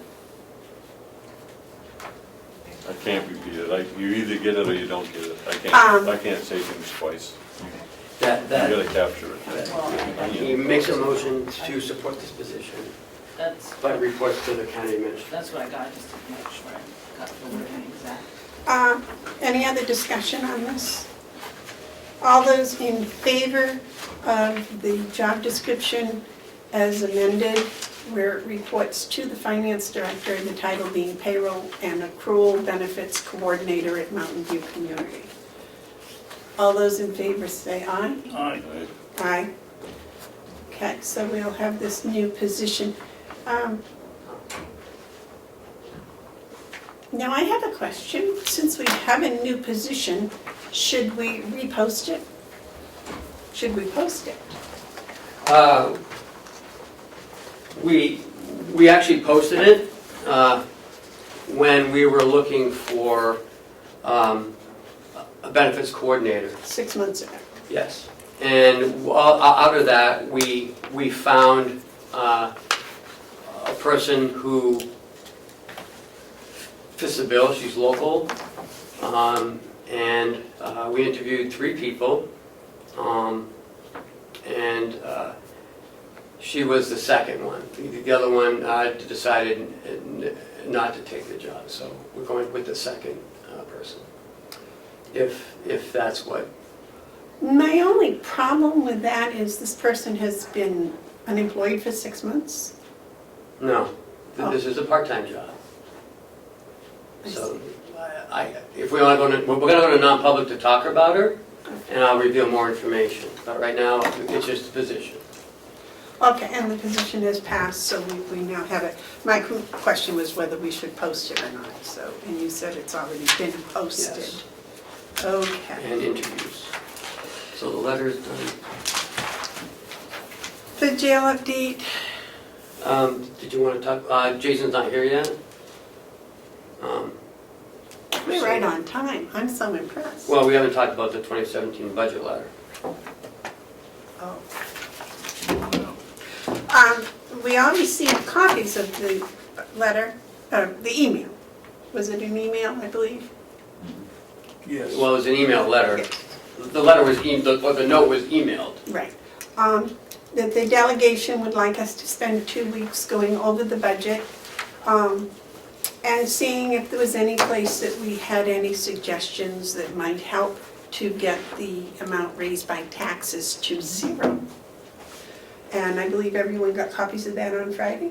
Except, Madam Chairman, it wasn't 0, it's down to the level of last year. So the increase for the amount raised by taxes would be 0? Be 0, yes, Right. you said 0. I'm sorry, Would be equal to the 2016. Yeah, it said it will not be increased, increased, okay. more than. All right, so Mr. Babson, have you, an opinion, you looked at this, have you seen anything that might help that? My position is, and it's been over the years, we spent quite a bit of time establishing a budget, although in the RSAs it's called an estimate that we give to the delegation by December 1st. I can see reducing that figure by the amount we put in not a theory, a trend of 13% for our medical insurance, and it came back at 5? Yeah, 5%. 5, so we have that window. I would reduce our budget by that and tell the delegation that we've done our job. It's your turn to do it, it's your budget. It's not our budget, no matter what they say. We have no say in after December 1st, and I would let it go with that. Commissioner Hounsell? I have to concur. What is before the delegation is the estimate from the previous commission, and I'm not here to second guess their efforts. As we go forward in developing a budget, I'm willing to have discussion with the delegation on any line item at all, because I'd like to hear what they think of the estimate that was put in front of them.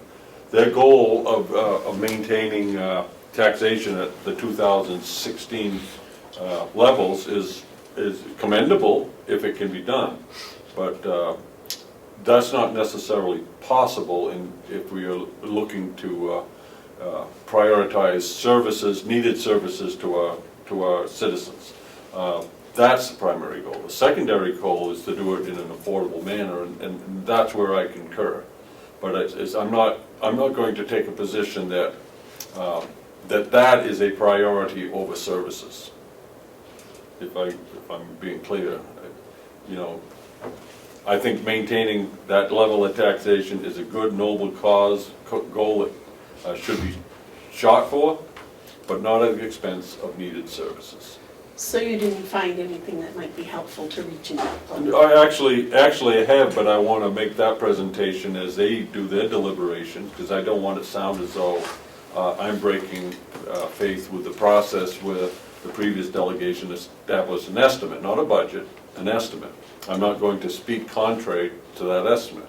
What I will do is engage with any delegation member or any member of the commission or any member of staff on any particular point of the budget. For example, if there was a discussion about the farm budget that included the estimates, I would be interested in participating in that conversation. I have no further recommendations at this point, except that I do not support the continuation of the farm in its current Well, I guess, form. but that doesn't, what I'm looking for today is, do you have any suggestions with the budget as it stands now, to bring it back down to the same tax level as 2016. Well, my answer to that is that's not my job, to second guess the previous commission's estimate.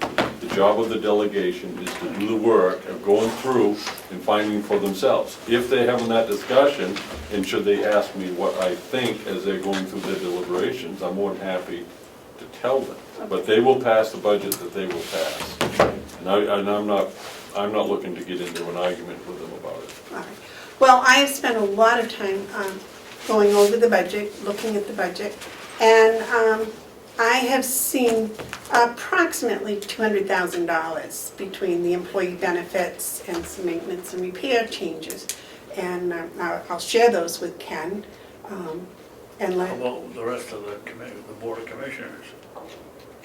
well, I wanted to see what his opinion was and how he would. Oh, you haven't done it yet? No, well, this is it, and then with Chuck, and then they can kind of look at it and see if it's something that's feasible or not. Okay. So I would expect that it would be probably next week before we have whatever the tweaked budget is. Mr. Babson said there's some tweaking to be done with the insurance. So the employee benefits, and what else did you say? Maintenance and repairs, In where? Oh, in all of them? just maintenance and repairs. But with some of this generator stuff, that may be eaten up with that Okay. rather than what I was thinking. Okay. But it's been a very, very informative experience, I must say. You have spent a lot of time, Madam Chairman, on that budget. It's been very interesting. All right, now, if there's any, is there any more discussion on that? The letter that we got How was much did you say, 200? 200,000, approximately. Thank you. All right, and Jason for his jail update. Sure, a couple things. Good morning. Good morning. Jason. How's the storm? What's that? How's the storm? Not bad. There's so much more to brush off the card before I leave. I got a couple things today, and updates. One, we are currently at 71 in-house and 77 total right now is where we're at for our inmate population. I want to give you a quick update. I like to bring attention sometimes to commissioners on people, the things that we do inside of jail, and sometimes the dangers and other things that come with the job. So I know last time we talked about staff member got assaulted and small things. I just want to talk about real quick, within the past week or so,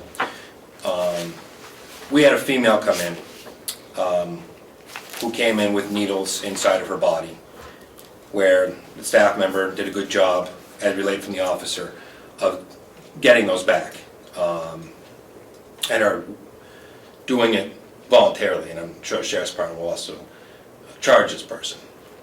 But this is the type of stuff that we're combating in this day and age of people bringing things inside of the jail. I just want to bring to attention, it's no different in other jails, but it is definitely on the rise. It's been on the rise of females for quite a while now. But it's stuff that staff has to deal with and we have to deal with on a kind of regular basis. Was that person committed to jail, or was she just in there under arrest? Under arrest, under bail. Yes, sir. You have a question? I was gonna ask, Jason? was she a self-report or? No, this one was arrest. And then they had bail. And I'm sure that they'll be getting more charges. Yes. With sensitivity towards what you're telling us, you're saying they come in with needles on them? How, where, what? I can talk to you about that after. Pick a cavity. Okay, thank you. That's what I wanted to know. Wow, that's a dangerous job you guys have. So, over the years, I've seen plenty of stuff that's come in, and you would be surprised and amazed. It is a dangerous profession. And we don't always catch everything. There are things that come in because nature of the beast, but we do try. A couple of things that are going on as we speak. Talked about a grant real quick, 1 second, but I want to give this update. We have three staff members. We have Sergeant Duguay, Fiandaca, and Baker, who are participating in the 2017 Cannonball Memorial Run on their own time. They're volunteering their own time, because part of this, you have to volunteer. And I just give you a quick what it is. Sergeant Baker was chosen by the founder of Memorial Run, named Jason Hendricks, San Bernardino County Sheriff's Department, California, to captain the North Atlantic team.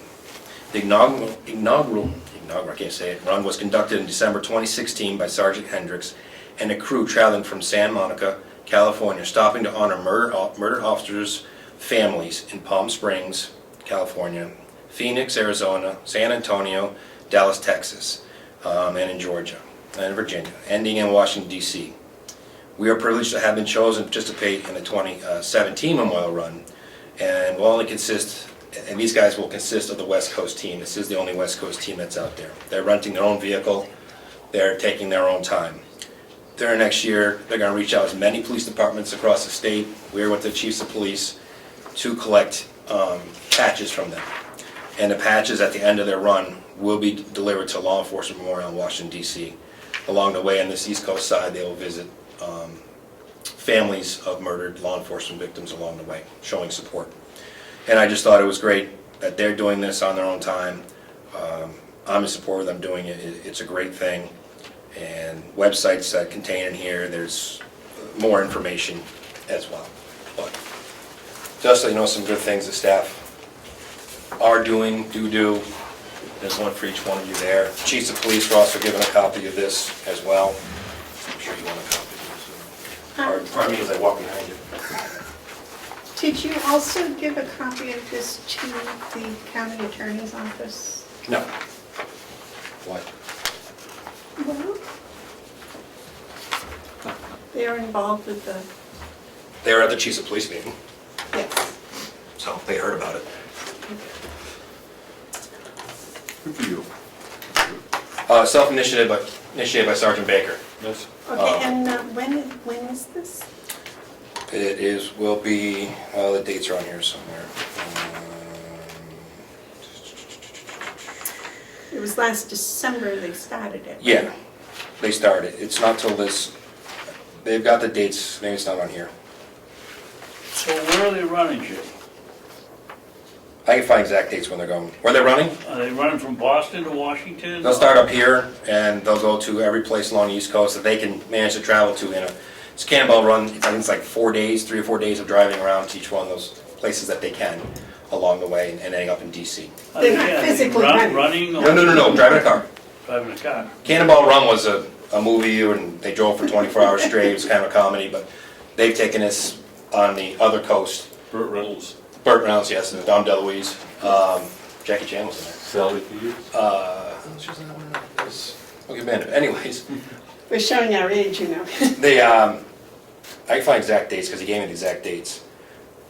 But they're taking their own time, their vacation time, and so it's not of anything to not cost us anything. I just thought I'd let you know some of the stuff that they're doing. Oh, okay, if you could let us know the date, I Yep. think that would be important. I'll get you Yes, dates. Commissioner. I think this is the type of thing that the commission should write a little note to Sergeant Baker. Thank you, encouraging him for taking these type of steps. These are very positive in many different ways, and I'd like to perhaps, Madam Chairman, you might write a letter on our behalf, or a little note, at least acknowledging that we commend them for this. Thank you. Well, I was going to suggest if we know the date that we could be part of the send-off committee. I can find that out. We can do that. I'll let you know, and I should give you more updates. There is a lot of things that we do. Sergeant Baker, Special Training Department, we train other PDs and TASER and OC because we have some of the resources, and the chiefs of police have been ecstatic that we're able to help them out. We've been going up to Kingswood High School, and they help teach the civilian defensive tactics to the ladies in conjunction with the Wolfboro Police Department. We've got nice letters from the school, 3 or 4 of them already, because he goes up quarterly and helps do that. So I'm a believer in sharing our resources and reaching out to the community as much as we can. So it's helped out a lot when we need help from the chiefs of police and other things. On that subject, to digress just a little bit. Sure. I was notified the other day that apparently some of the schools send classes to the Registry of Deeds to tour the Registry of Deeds. Is that something that could happen at the jail? They do. It already happens here on the county. The schools sign up. Correct me if I'm wrong, Commissioner Babson's about once, sometimes twice a year. They contact here and they set up tours and actually visit all of the departments. And the schools have been sent letters. They can come do tours anytime they want with inside the jail. Plus, we do individual tours if the court mandates somebody or suggests they need it, but. Scared straight. Yeah. We do it when we have county week with Yes. Commissioner Sorensen was always an advocate of that, and they come up. If, at the jail, we inform the students that if they have any Reservations. reservations, that they don't have to go on the tour, but they all go, and to me, it's a pretty good teaching tool. They bring buses in, they bring the kids up in groups, so some can go here, some can go there, and they split them up. It's gone pretty well Yep. so far. I think that's commendable, and I would like to see that continued, and whatever I can do or Yep. we can do to help, please let us know. This county's been good about promoting that and doing a good job with it. And all the department heads, as far as I know, have always participated and done a good job with it. Well, we belong to the people in the county. Yeah, yeah. We do a lot of tours over at the jail. Anybody wants to come in, there's certain places I can take them, some places I can't, and we let them know how it works, and it's not what you see on TV, and it's totally different. Just a question, how many female guards do you have? Off the top of my head, hold on. There's 1, 2, 3, 4, 5, 6, 7 or 8. Very good. Yes, Commissioner. I understand the jail is a secured facility, and that there's certain restrictions that have to be in place. But I also know that I'm responsible in part to be an overseer of that facility. And I would like to know what procedures I should take to be able to get a tour, including those places that are otherwise available to people. Yeah, the commissioners every 6 months, anyways, are supposed to do a tour of the jail, and you have to report to the AG's office. So you guys, when you go on a tour, will be access to the jail as the overseer. I'd like to And have that Jason gave scheduled us a sooner than later. lovely tour. You unfortunately weren't able to attend it When was that? in December, wasn't it? Yeah, you weren't able to come. You weren't able to come down. We had the 2 new delegation members, the 2 doctors, Mr. Marsh and Yeah. Connect. yes. I want to take a different tour. I want to take one not as a candidate or recently elected, but someone who is now a sitting commissioner. Yeah. I'd like to take that tour All right, sooner than later. We'll schedule, do you know when the next, It's probably due now. I'm sure it's been about 6 months. So you so could, if you would schedule that at your convenience, that would be. a Wednesday would be good, a Wednesday afternoon would be Just let me know when it works for you. good. A Wednesday afternoon at your convenience.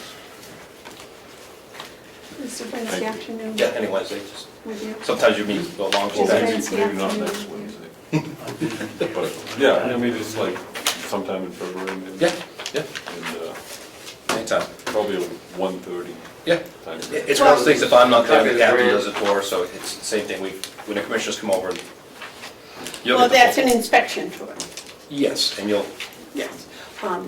I'd like to have all 3 of us do it together, at least the first time, if that's possible. can they do all 3 together? They can do whatever they want as a board. I mean, I don't Well, we have a list of know if things. he wants to do it. I mean, he's done it so many times. Well, I don't, Well, that's what I was thinking, he knows what we're supposed to be looking for the inspection. I know it's for cleanliness and safety. Anybody That's that's the been in idea. the military knows what to do. All right, couple for everybody. Well, I've never been in the military, so Well, I'm then you sorry. wouldn't be, I come with all my stuff. Thank you. just, for now, just meet. That's fine. If the others want to join, it's fine, but I want to go in. Yep. Thank you. Okay, is this the proposal?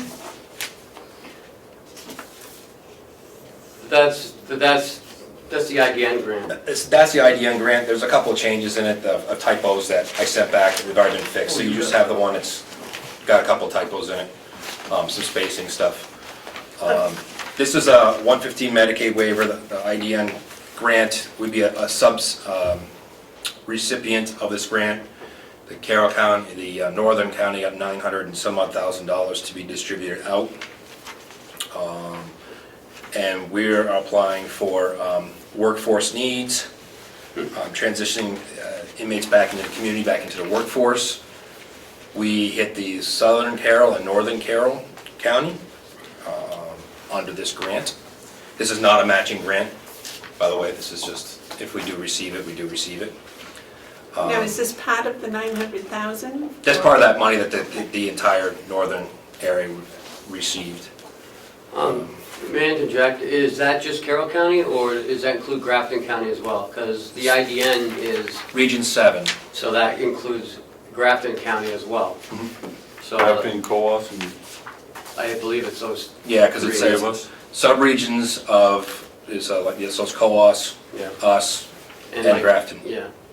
And that was the 900,000? Yeah. And this is, you're applying for a part of A that? part of it, yes. How much are you applying? $24,560.60. Why not 300,000? We don't, because we don't need $300,000. This is, this particular grant, we're basically, it's some supplies, some IT stuff, which is some computers and some projectors, travel for training, consulting services. It is, I mean, if you, to paraphrase, which is a lot here on the grant to paraphrase, basically continue working with our outside partners and resources to continue working on collecting data and getting these people back into the workforce. So we don't need, this is not the grant that we're looking for a lot of money. This is a smaller grant to continue working with the data, help us find gaps in where there is issues from transitioning back into the workforce. So this is a much smaller grant that we're trying for. The larger grants, which are, and I brought one copy because we haven't even started yet. There are two of them. There's a justice one for co-occurring disorders, which is just coming out, and then this one here, which is a nice hefty Second Chance Grant Act. This one here, Second Chance Grant Act, is a much more, well, it's much more in-depth grant to write, and it's a lot more money involved in it. These grants, though, part of our outside consultant stuff Yes. is writing these grants for us, and he's written these before. So this is what the Second Chance Grant Act is, more money. This is what Sullivan County really got their program going down there 6-8 years ago. Because it's a multiple year grant, non-matching. Again, we're not, when we're looking at this, we're not going to be asking for any more than we need. And we're gathering data now because it looks like in this grant, we would probably look for a half-time LADAC and a half-time case manager that would actually work in the community, the case manager in the community. We have in-house case manager, but to really be successful, you're looking into the community to have that one that can really be there to follow up and stuff. So with this grant, that's the kind of stuff we're looking at. You always look at training. Our staff needs more training. So that's why it's always in these grants, you always look at training opportunities to bring everybody up. This one is a much smaller grant and is due on Monday. It's all good and ready to go.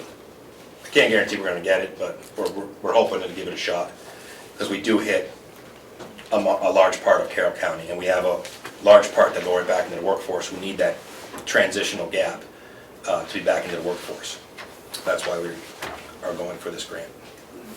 Do you need our approval? Ours is I need approval to accept the grant if we get money.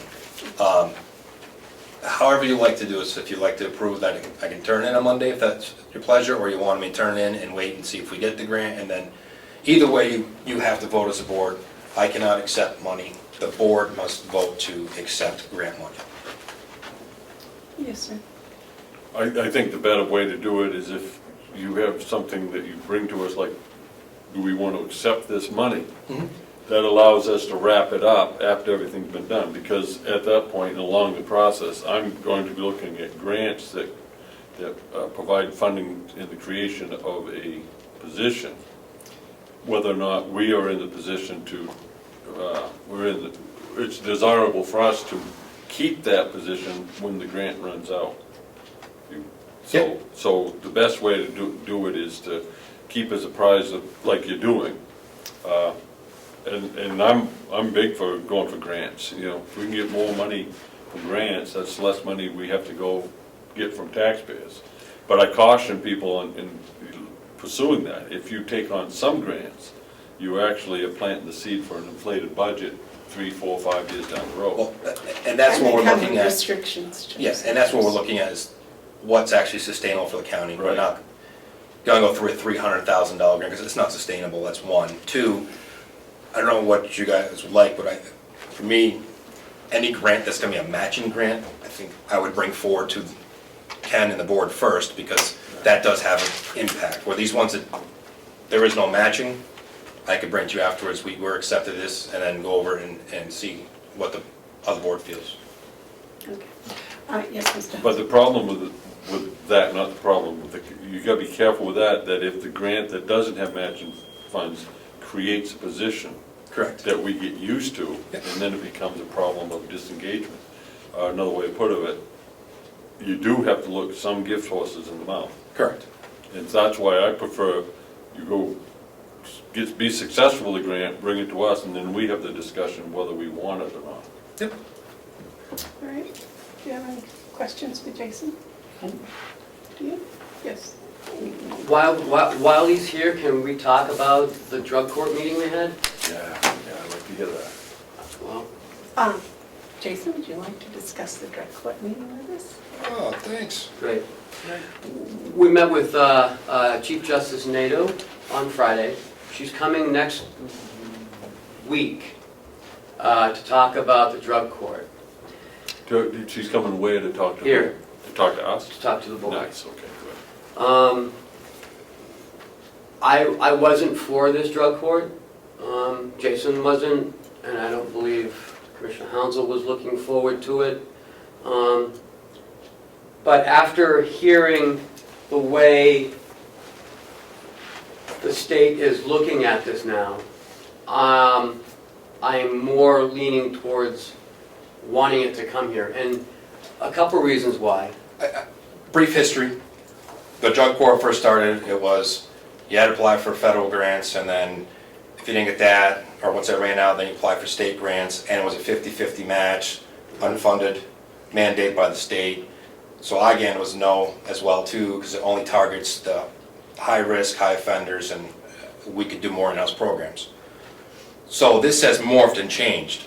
What it is now, and even Coos County is going for us now, is the state will write the entire grant application for the Fed program. If they don't get it, then they'll write for the state program, and they will run it. They'll hire an outside provider, and the outside provider will bill the state directly, no cost to the county.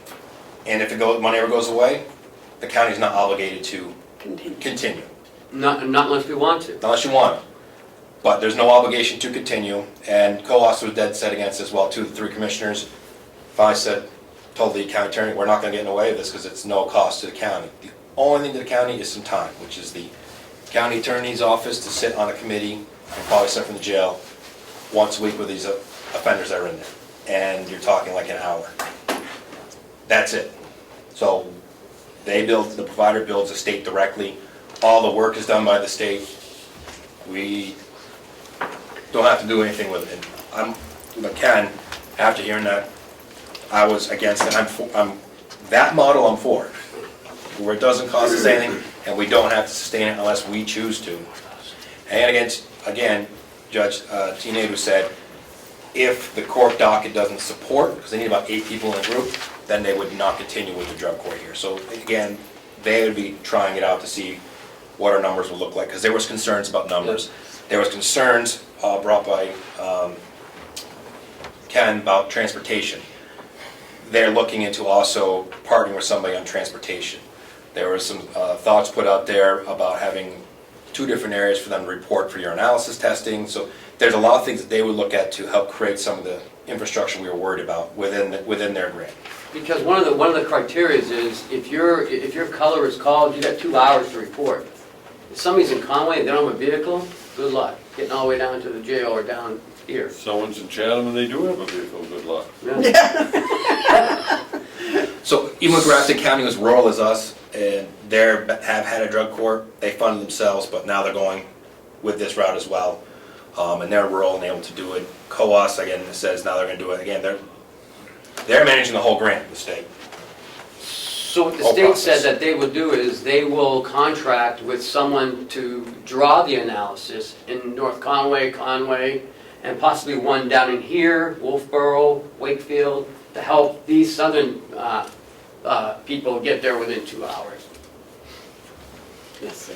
So if the state, through the judicial branch or whatever agency, AG's office, is going to do this, what are they doing, just more or less informing us? Because Well, they have to get your blessing because it does require Oh, okay. So some this- staff time. Well, Okay. yes and no. They can do it without your blessing. They Yeah. can if they want to. Okay. But They they won't. but they won't. They want rather come in and have your blessing to say, we support, the county attorney may have to put an hour a week over there and somebody from the jail staff. And that's it. They want to work with you. We have no other money involvement inside of there.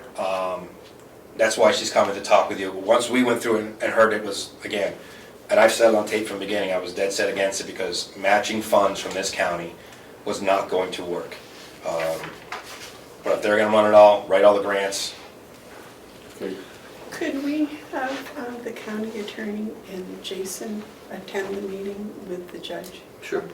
I know they both listened to her the day you did, but that way if they have any follow-up or questions or whatever, I know they're both very busy, but we could do it. Yes, sir? I know we have, we say, well, it'll take an hour here or there, some staff time. That causes me some concern because at the same time, we're talking about using more staff time from the county attorney's office. We're faced with, they need more help at the county attorney's office, prosecutorial help. So I'm sensitive to demands on time in that office, while at the same time, we don't have enough people to, in my opinion, to adequately do the work that office has to do. That's why I asked for the county well, attorney. and I can address some of that, because what's going to happen right now, New Hope, which is already going on, which the county attorney sits on, and we sit on already, which is the exact same amount of time, is at this point being suspended and defunct. Because that model, as it stands now, doesn't seem to work, so the court is not going to continue with that model. So the same amount of time that has been put into that model, which has been being done for years, would just, the drug court would take that place. So no added time than what we've already been doing to begin with. We already have a person that sits on New Hope, and they already have some county attorney that sits on New Hope. The same people would sit on the drug court, so you're not talking any additional time. Okay. Again, another reason why I'm like, okay, one more positive thing that will work. Yeah, okay. Well, I think it's right next week when the honorable judge is here that our county attorney and Jason are here so we can have maybe some closure on this one. All right. Any other questions for Jason? Yes, sir. Why are they getting rid of the program pay? The recidivism rate didn't go down? New Hope is, Judge Theonato in their office feels that New Hope has not targeted the right people. It is not as, it's a different program, it's just, and the model's just showing it doesn't work that well. Okay. She came up with and assessed the program about a year ago and had reservations about it. The paperwork she gave out, there's a lot more stats, there's a lot more data to show drug courts work. For New Hope, there isn't as much in-depth detail of actually researching New Hope and getting all the data there is on drug court. So at least in drug court, they can bring all the data, the statistics, the articles, and everything else, where New Hope, you really can't. Thank you. The follow-up, yes. I'm probably putting you a little bit on the spot, but that's okay. Apart from all the agencies and the bureaucracies and the staff time and the cost and all of that, do you think that the drug court is going to help the situation? Or is it just another attempt to try to do something that doesn't really, gonna have the similar results of New Hope. Well, the drug court's designed, first of all, getting the right people into it. It's a very intense program. It's about 18 months. And we already know the research, it takes 9 months to retrain your brain off of the substance before you can actually learn to move on. So that's why 18 months. With quick sanctions. The data across the country shows it's working. It will work for the certain population. I mean, and you got, I think people's expectations are that a million people go through the program. You're looking probably like maybe a year, 20 people through the program in this area, which isn't bad. And you know, there is lower recidivism rate if they go through drug court, and it's intense. They do a lot of good things, like if you succeed, they give you small incentives, a gas card, so you can make it to work. There are some other things to the program. If you're able to need a taxi and stuff like that, the court will reimburse those kinds of things. That was not in part of the New Hope program. So there's a lot more things to be more successful. One of the key pieces will be probation. And right now, hopefully this week, they'll announce a new probation chief, because we've been without one for a little bit. Because it's probation intensive, that they have to check in. It's like 3 hours, correct me if I'm wrong, Ken, 3 hours a week that they're coming down and doing counseling. Starts very intense and works its way down. When they partner with somebody, they're bringing in their full-time mental health person and licensed alcohol drug counselor. So there's counseling. It's the mental health field all involved, not just the court. So they actually hire this provider for these people to get treatment. And this will work with some people, you know. And the ones that don't, we'll wash out the program and come over there. It might work hand in hand with us too, because we might get the right candidates to do our program. We'll get some of that training and then continue on with the drug court, who's got that intense 18 months. So if we had the 4 months of really cognitive-based rehabilitation and then another 18 months out there, you could have high success, a much higher success, let's say, than now. So I think there's a certain segment of the population that it will work for. Thank you very much, Jason, for finding time to come over here for us. With non-public after, so you didn't hang around. Okay, Bob has returned. Hand up those, sir. Oh, yes, sir, sorry. You spend more money. Oh, yeah. No, sit right here. I'll get too far with that, I need that.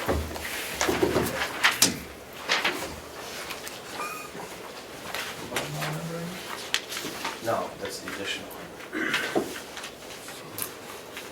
Okay, I'll let you go. so if I'm right, the administration was the bill that Will gave us that was numbered 0036 for $4,549.73. Can we have a second, Madam Chairman, to find out? Yeah, Before we get started. well, that's just trying to get you where I think we And got. that was which one? 0036. And that was $4,549, which, okay, have I got them started in the right spot? Yes. Okay, Yeah. then it's all I started yours with the now. administration building. Okay, it's all yours. So you're there now. Just give me the amount so I get on the right page. Okay, the handout that Ken just, 4549. Thank you. the handout that Ken just handed you, we're gonna go by the order of that, administration building. That's line 4170-078. 2017, we budgeted $1,000 for fuel and scheduled maintenance. That's a flatline budget from last year. With this quote in hand here, we need an additional $4,600, well, $45,49.73, $4,600 to cover this additional repairs and testing. That's non-budgeted. Non-budget. Non-budgeted. For 2017. $17. $1,000 is Wait a budgeted. minute. Well, excuse me, Bob, I didn't mean to interrupt.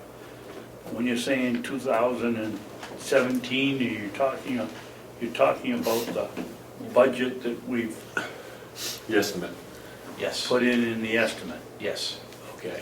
Yes, there will be further explanation as we go. And we put in $1,000 in that, Correct. okay. But that included fuel. Fuel and scheduled inspection maintenance, changing the oil and whatnot. No unanticipated expenses. So we're getting hit with $4,600 of now an anticipated expense. So I would recommend that the commissioners request that amount. The annex and the sewer plant, Wait a minute, 0041. wait a minute, let's get, I'm taking notes. And you write in the next sentence, will need added 46 to cover the repair and testing. That's the same 46 that you're referring to in the line above it. He just, he just rounded it up. Yep, yep, No, I want to make sure I'm getting this straight. yeah. Okay, now we're going to the sewer plant, yep, and which was what? 0041, the last page, I believe. How much is that one? 3680, 3680, Yep. it's the last page. okay. 2017, that's 4193,078. Will budgeted $12,000 for fuel, scheduled maintenance, and transfer switch replacement. Okay, so you have that money. No, Needs, no request for just, Well, I want to hear his explanation for that. Okay. The 2017 budget was put together September, October, okay? Prior to that, that generator that we're talking about right now, which is just the one for the sewer plant and the annex, was hit with over $5,000 radiator, other water pump, other work. We had budgeted to have the transfer switch replaced with that money. We decided to put off the transfer switch replacement to do the immediate repair. Remember all this happening? yeah. Okay. So the repair happened, the budget was put together for 2017, submitted. December happens. I was able to find the money to do the transfer switch replacement in assorted maintenance lines. 2016. 2016 budget. I remember. Okay. Okay. The money that we budgeted for 2017 is still there.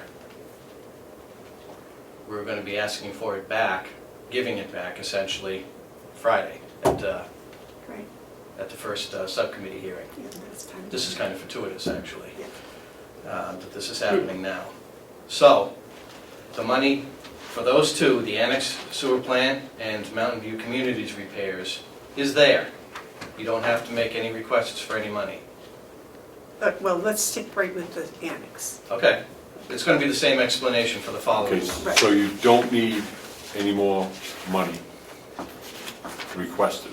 For the annex and the sewer plant generator. Right, right, I got that. Okay. Now we're on the next one. Mountain View Community, same thing. You don't need any more money You there. don't need any more money Okay, the next, for that. The next one is the DOC. yeah.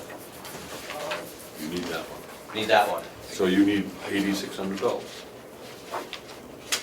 An additional funding. Need to find $4,000 to cover that. But if you add the two together, I've got it here. What about, does that include the $870?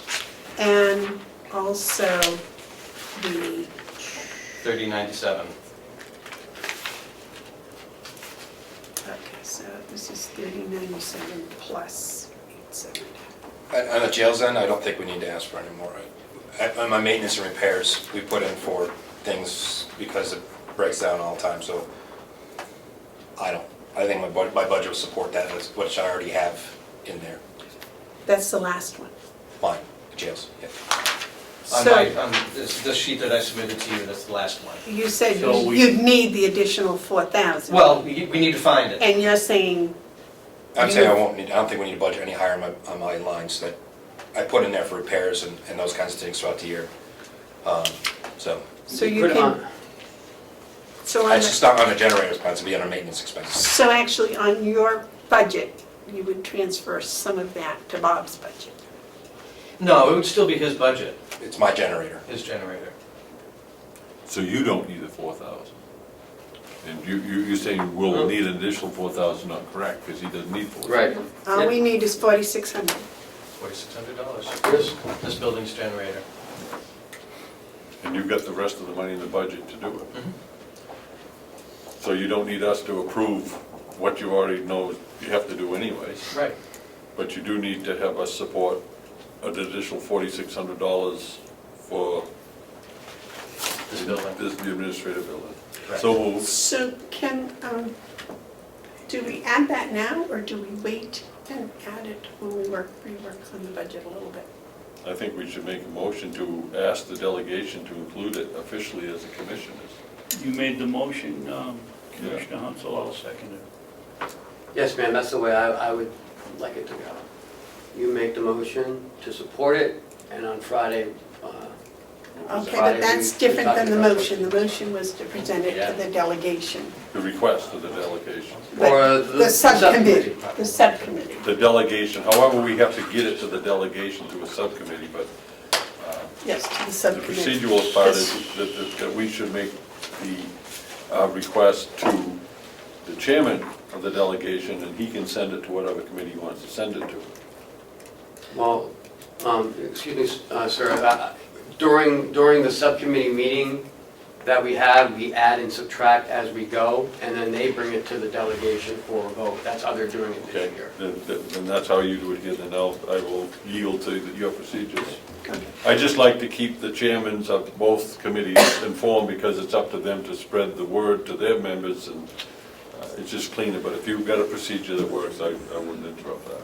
Okay, so the motion, did you second that? Yes, I The did. motion has been made and seconded to submit a $4,600 increase to the administration budget at the subcommittee meeting on Friday, the 20th? 20th? Yes. All those in favor? Aye? Aye. Discussion. Oh, Oh, I'm sorry. yes, sir. I just want to make sure for, well, 1, 2, and, no, 2, 3, and 4, we need absolutely no money.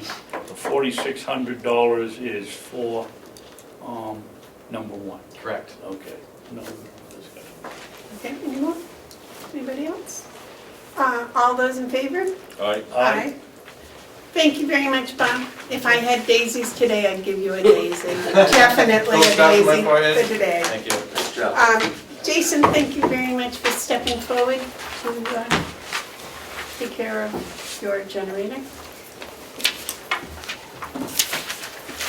As I have learned, it costs a lot of money. Yeah, Yes. boy, it costs a lot when you don't do it. We're finding that out up in Conway. I think that Will has made a very valid argument in saying that if we keep up with the regular maintenance and repairs, that these pieces of equipment, all pieces of equipment will last a lot longer than if we try to save pennies, because it's gonna cost dollars in the end. So, all right. The White Horse Addiction update is next on the agenda. They are meeting on February 2nd for another site walk with another proposed funder or a funding source. He has non-public with us. He knows that. Yeah, Okay. he's just moving off the table. And that's where they're heading. I haven't heard on the, The architect and contractor, yeah, haven't heard Okay. anything. so we'll find out a little bit more then. But they are meeting with some more funding sources. We'll see what happens. And that's it. Okay. The yellow folder? All we have today is non-public minutes to be approved. Okay. We'll save that to the end. The administrator's update. Yeah, we talked about drug court meeting. I have a line item transfer for you to consider today. It's in the nursing home. Transfer $254.12. Thank you, sir. It's request number 30. Last year at this time we had 97 requests. So we're doing really well. So this is, we like to move $254.12 from equipment repair in 5150-081 to the TV cable, 5150-055. Halfway through the year, they increased the cable costs, and we weren't aware of it. There is offsetting revenue for that, because we do charge the residents, I believe, a small fee for internet and cable. Yes, Commissioner. Thank you, Madam Chairman. Can I just stopped up at cable company yesterday because they increased my cable by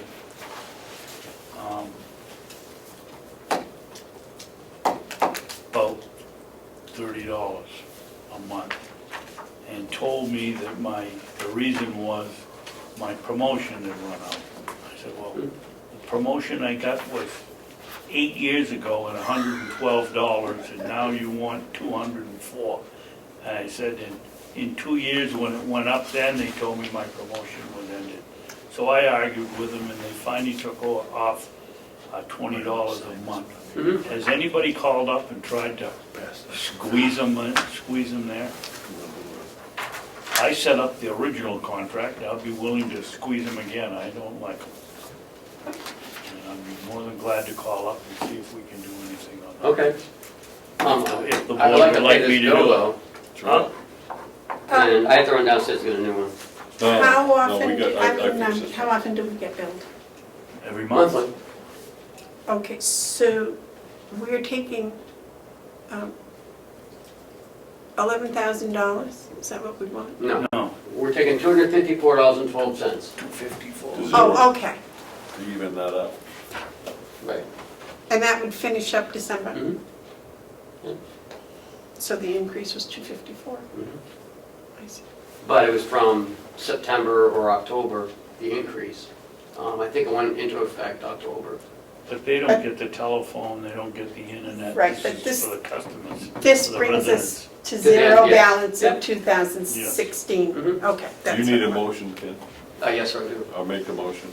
Seconded. The motion's been made and seconded to pay this bill. Any discussion? Actually, it's to transfer these funds. No.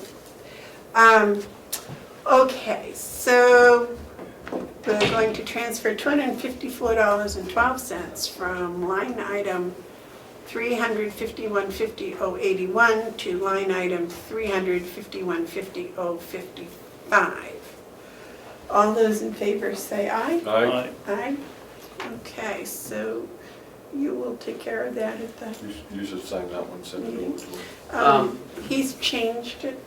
Just a name, but. Yeah, It's not a big deal. these are old forms. If it's under $1,000, the commissioners can make line item adjustments throughout the budget without the delegation of approval. We have already a pen, please. Oh. Okay. So this is a done deal now. Yes. Yep. So, We can do it up to 1,000 cumulatively, so, and it has to be within the same budget. You can't cross budgets. what about years?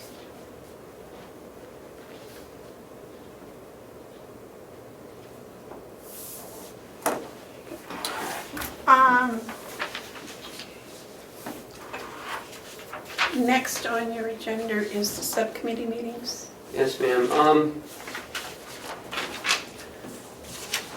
I received a flow of subcommittee meetings this week for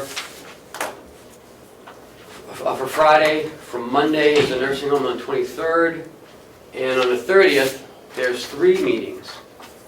One at 9 o'clock at the jail, one at 10 o'clock here for DPW, the county attorney and victim witness, and at 1 o'clock is the sheriff here in this on the same day on the 30th. I requested that the chairman of the county convention schedule meetings so that we can all attend each meeting. And he basically said, sorry, but we want to get these things going, and I understand that. But there's no consideration when they're making these appointments There's no consideration about anyone's schedule. Like, for instance, on the 30th, he didn't check with the county attorney if she's even available. She's not. She's in court that day, and she cannot get out of it. And so I'll be at the jail subcommittee meeting, and Chuck will have to be here. I mean, I can't be in both places at the same time. Representative Umberger did, contact me prior to setting the meeting. Is this time are you good for this meeting? I said no. On Friday, I'll be an hour late because I have a doctor's appointment. And she rescheduled it from 9, until 10 o'clock. That was the way I wish that the subcommittees would schedule their meetings through this office, so that we can get our department heads ready. But now I don't know what Chuck's gonna have to do the county attorney's budget, or they're gonna have to reschedule it. Well, I also sent a email or text to the chairman of the delegation saying that the 3 commissioners would like to attend all of the subcommittee meetings, and would he please schedule accordingly. And I got a reply saying that due to the shortage of time, that some had already been scheduled. So I'm not sure what the future's going to bring for that, but that's going to make it very difficult for the 3 of us to attend those 3 meetings on Friday the 30th. I believe it's the 30th, is Yes. that right? I think it's Monday. Monday the 30th. Yeah, Monday the 30th. But there's 3 on one day, and Yes. that's going to make it very difficult. Yes, sir. Drawing a blank here, you were talking about scheduling, I'll think of it, Madam Chairman, Yes. I have complete appreciation for what members of the general court have to do as it pertains to their schedule, especially in the first year of a new session, the odd year this year. They are undoubtedly right out straight. And given that their job is one that probably, in the nature of it, has the higher priority on schedule, I think what we should do is politely let them know that late scheduling makes it problematic for us.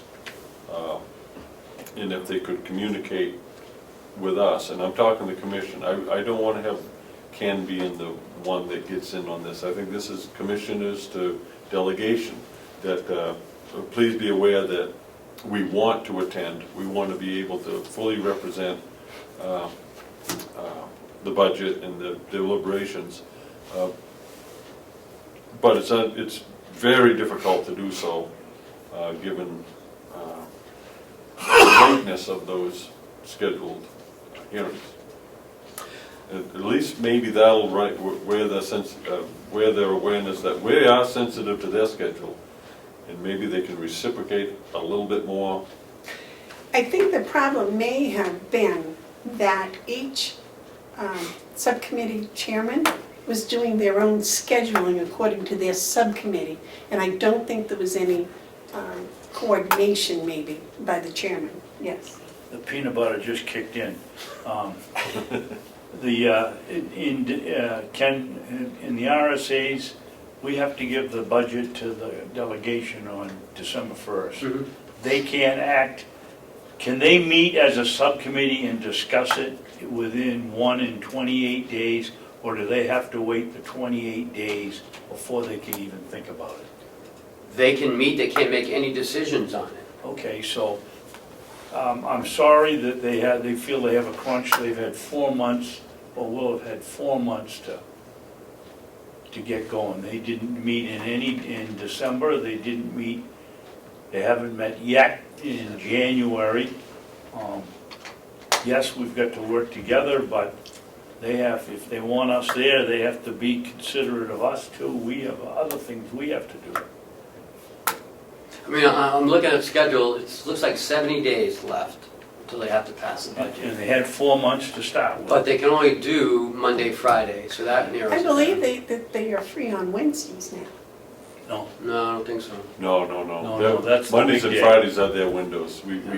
We have to be aware of that. 1, 2, 3, so it's 4, 8, 12, 16.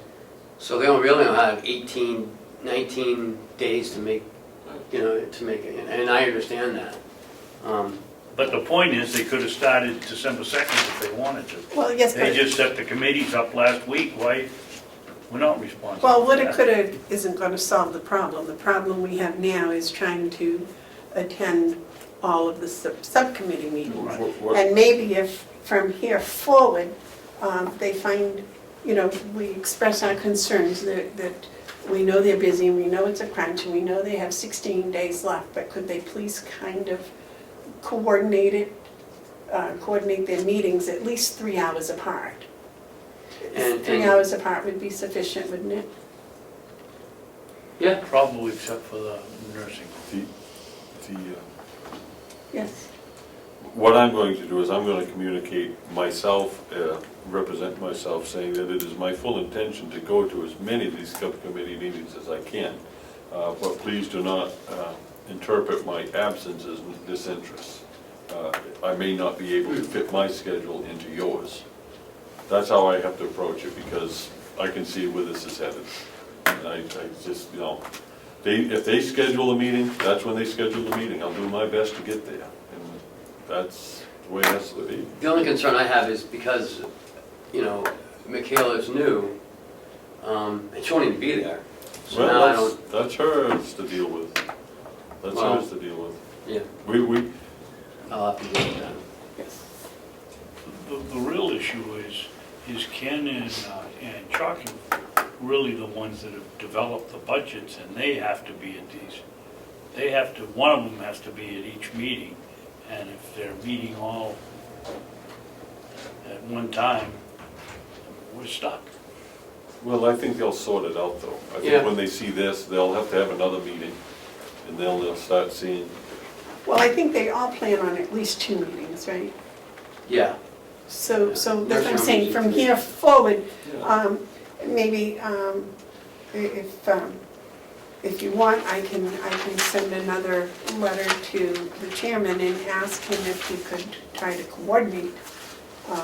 I don't know if he wants to be that much of a controller, or I think well, probably letting the chairman do their thing was I know, I'm sure they wanna okay, work but it with just us. didn't happen they didn't communicate their, last year it all went through Karen, so it kind of flowed nicely. so I'm thinking that maybe if he could Yeah, try to see if it's still possible, not through the 30th, but after the 30th to do and in that. talking with Representative McCarthy, he said, he's reviewed the sheriff's budget, he hadn't seen many issues, and he's hoping to get it done in 2 1 or meetings. 2 meetings, yeah. So- So, Representative Schmidt said the same thing about our budget, so 2 meetings at most. yeah, So I'm thinking that they're pleased with the budget, and maybe with some of the tweaking we can do, we'll be good to go. And Which subcommittee does the farm? DPW. Public DPW. Works. Okay. That's what I figured. DPW. So, would you two gentlemen like me to contact Chairman McConkey and ask him to Yes, try to Yes, because, coordinate the rest of the meetings? yes. yes, because I'm convinced that you are able to put in the appropriate amount of vanilla in the letter so that it comes across as sweet.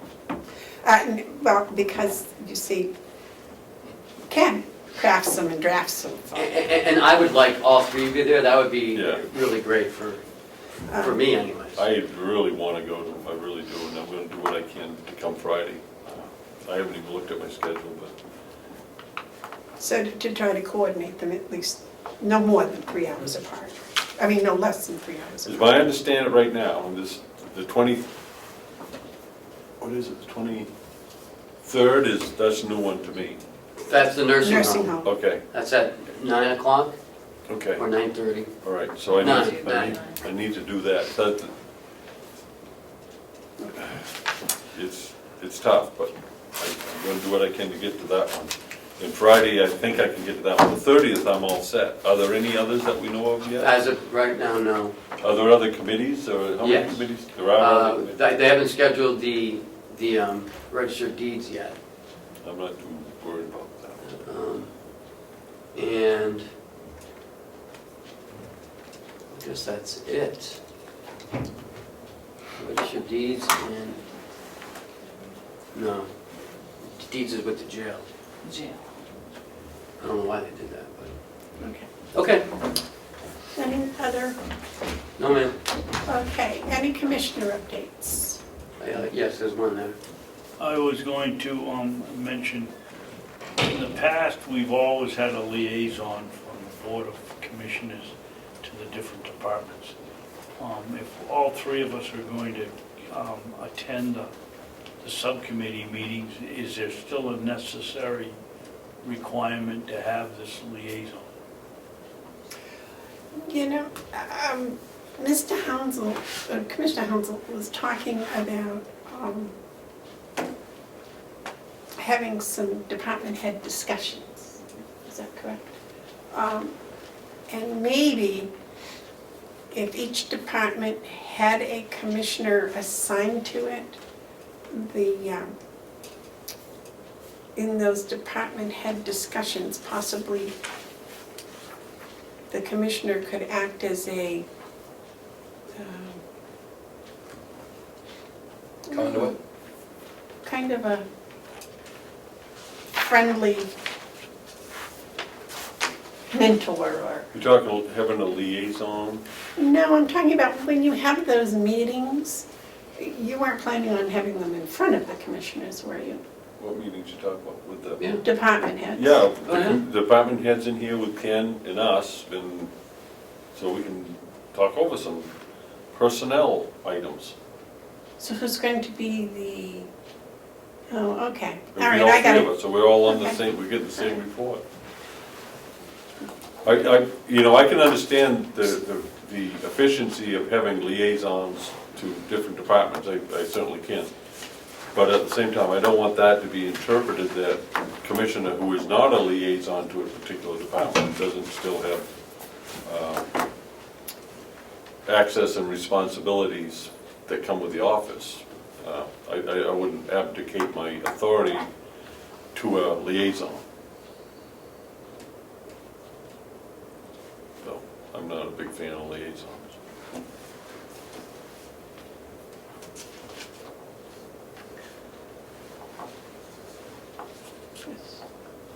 What do you want to do?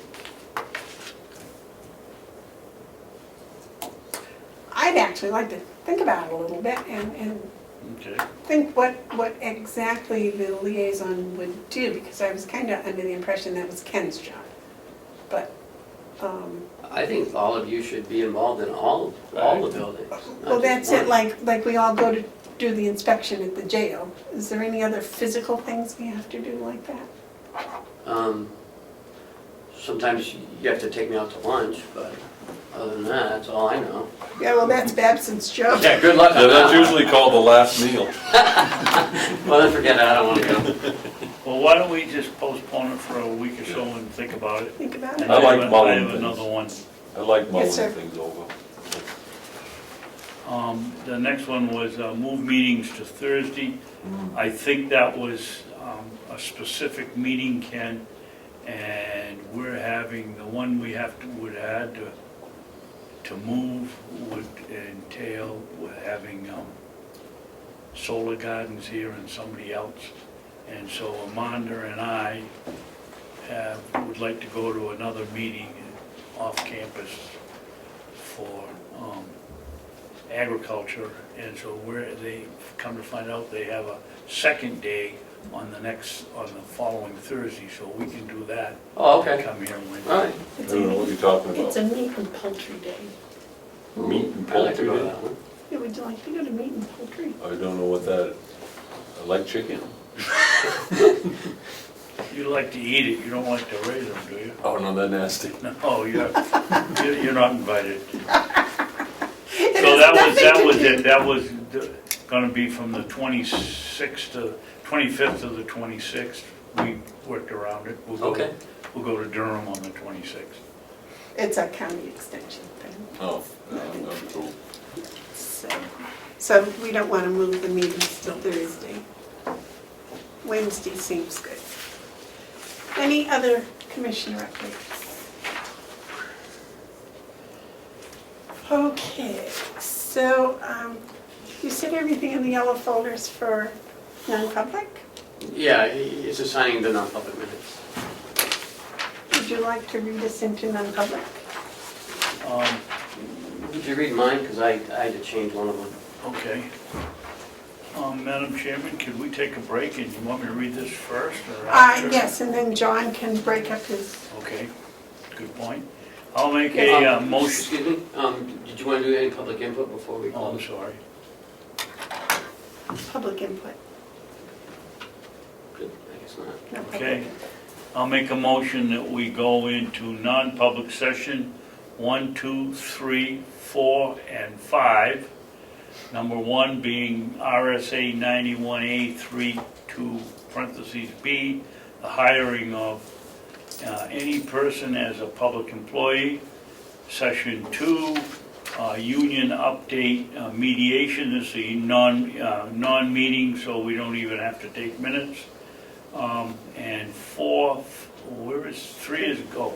3 down here is RSA 91A: 3 parentheses 2G. Consideration of security-related issues bearing on the safety of security personnel at the county correctional institution. Number 4 and 5 are 91A3 paragraph 2 parentheses C. Matters if discussed in public would likely affect adversely the reputation of any person other than a member of the body or the agency itself.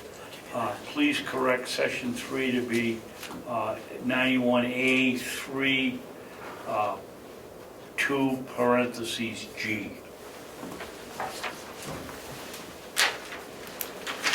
Question on there's a motion, I'll make a second, but I'd like to discuss something.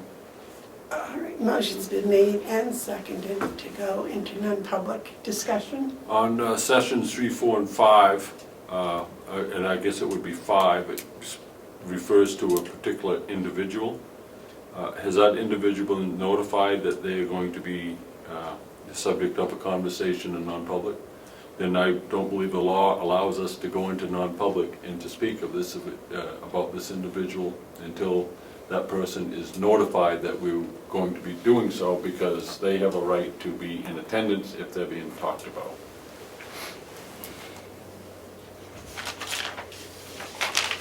And they also have a right to request that that meeting be in public, if they so desire. I just point out the law, I'm not saying... Yeah, I'm not, I believe he's correct. I know I'm correct.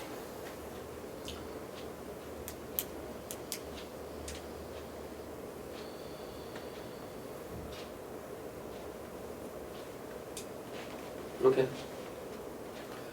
So So Then I would let's like to cancel. modify that we don't go into session 5.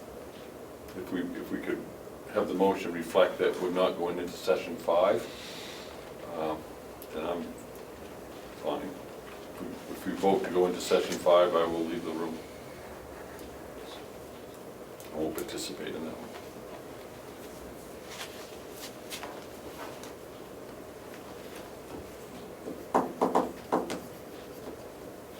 any objections? No? Do you make that as a motion? Well, I think it's just a matter of taking the motion and striking session 5. Yeah, no problem with that. And then next week, if we want to pursue that, then notify the individual.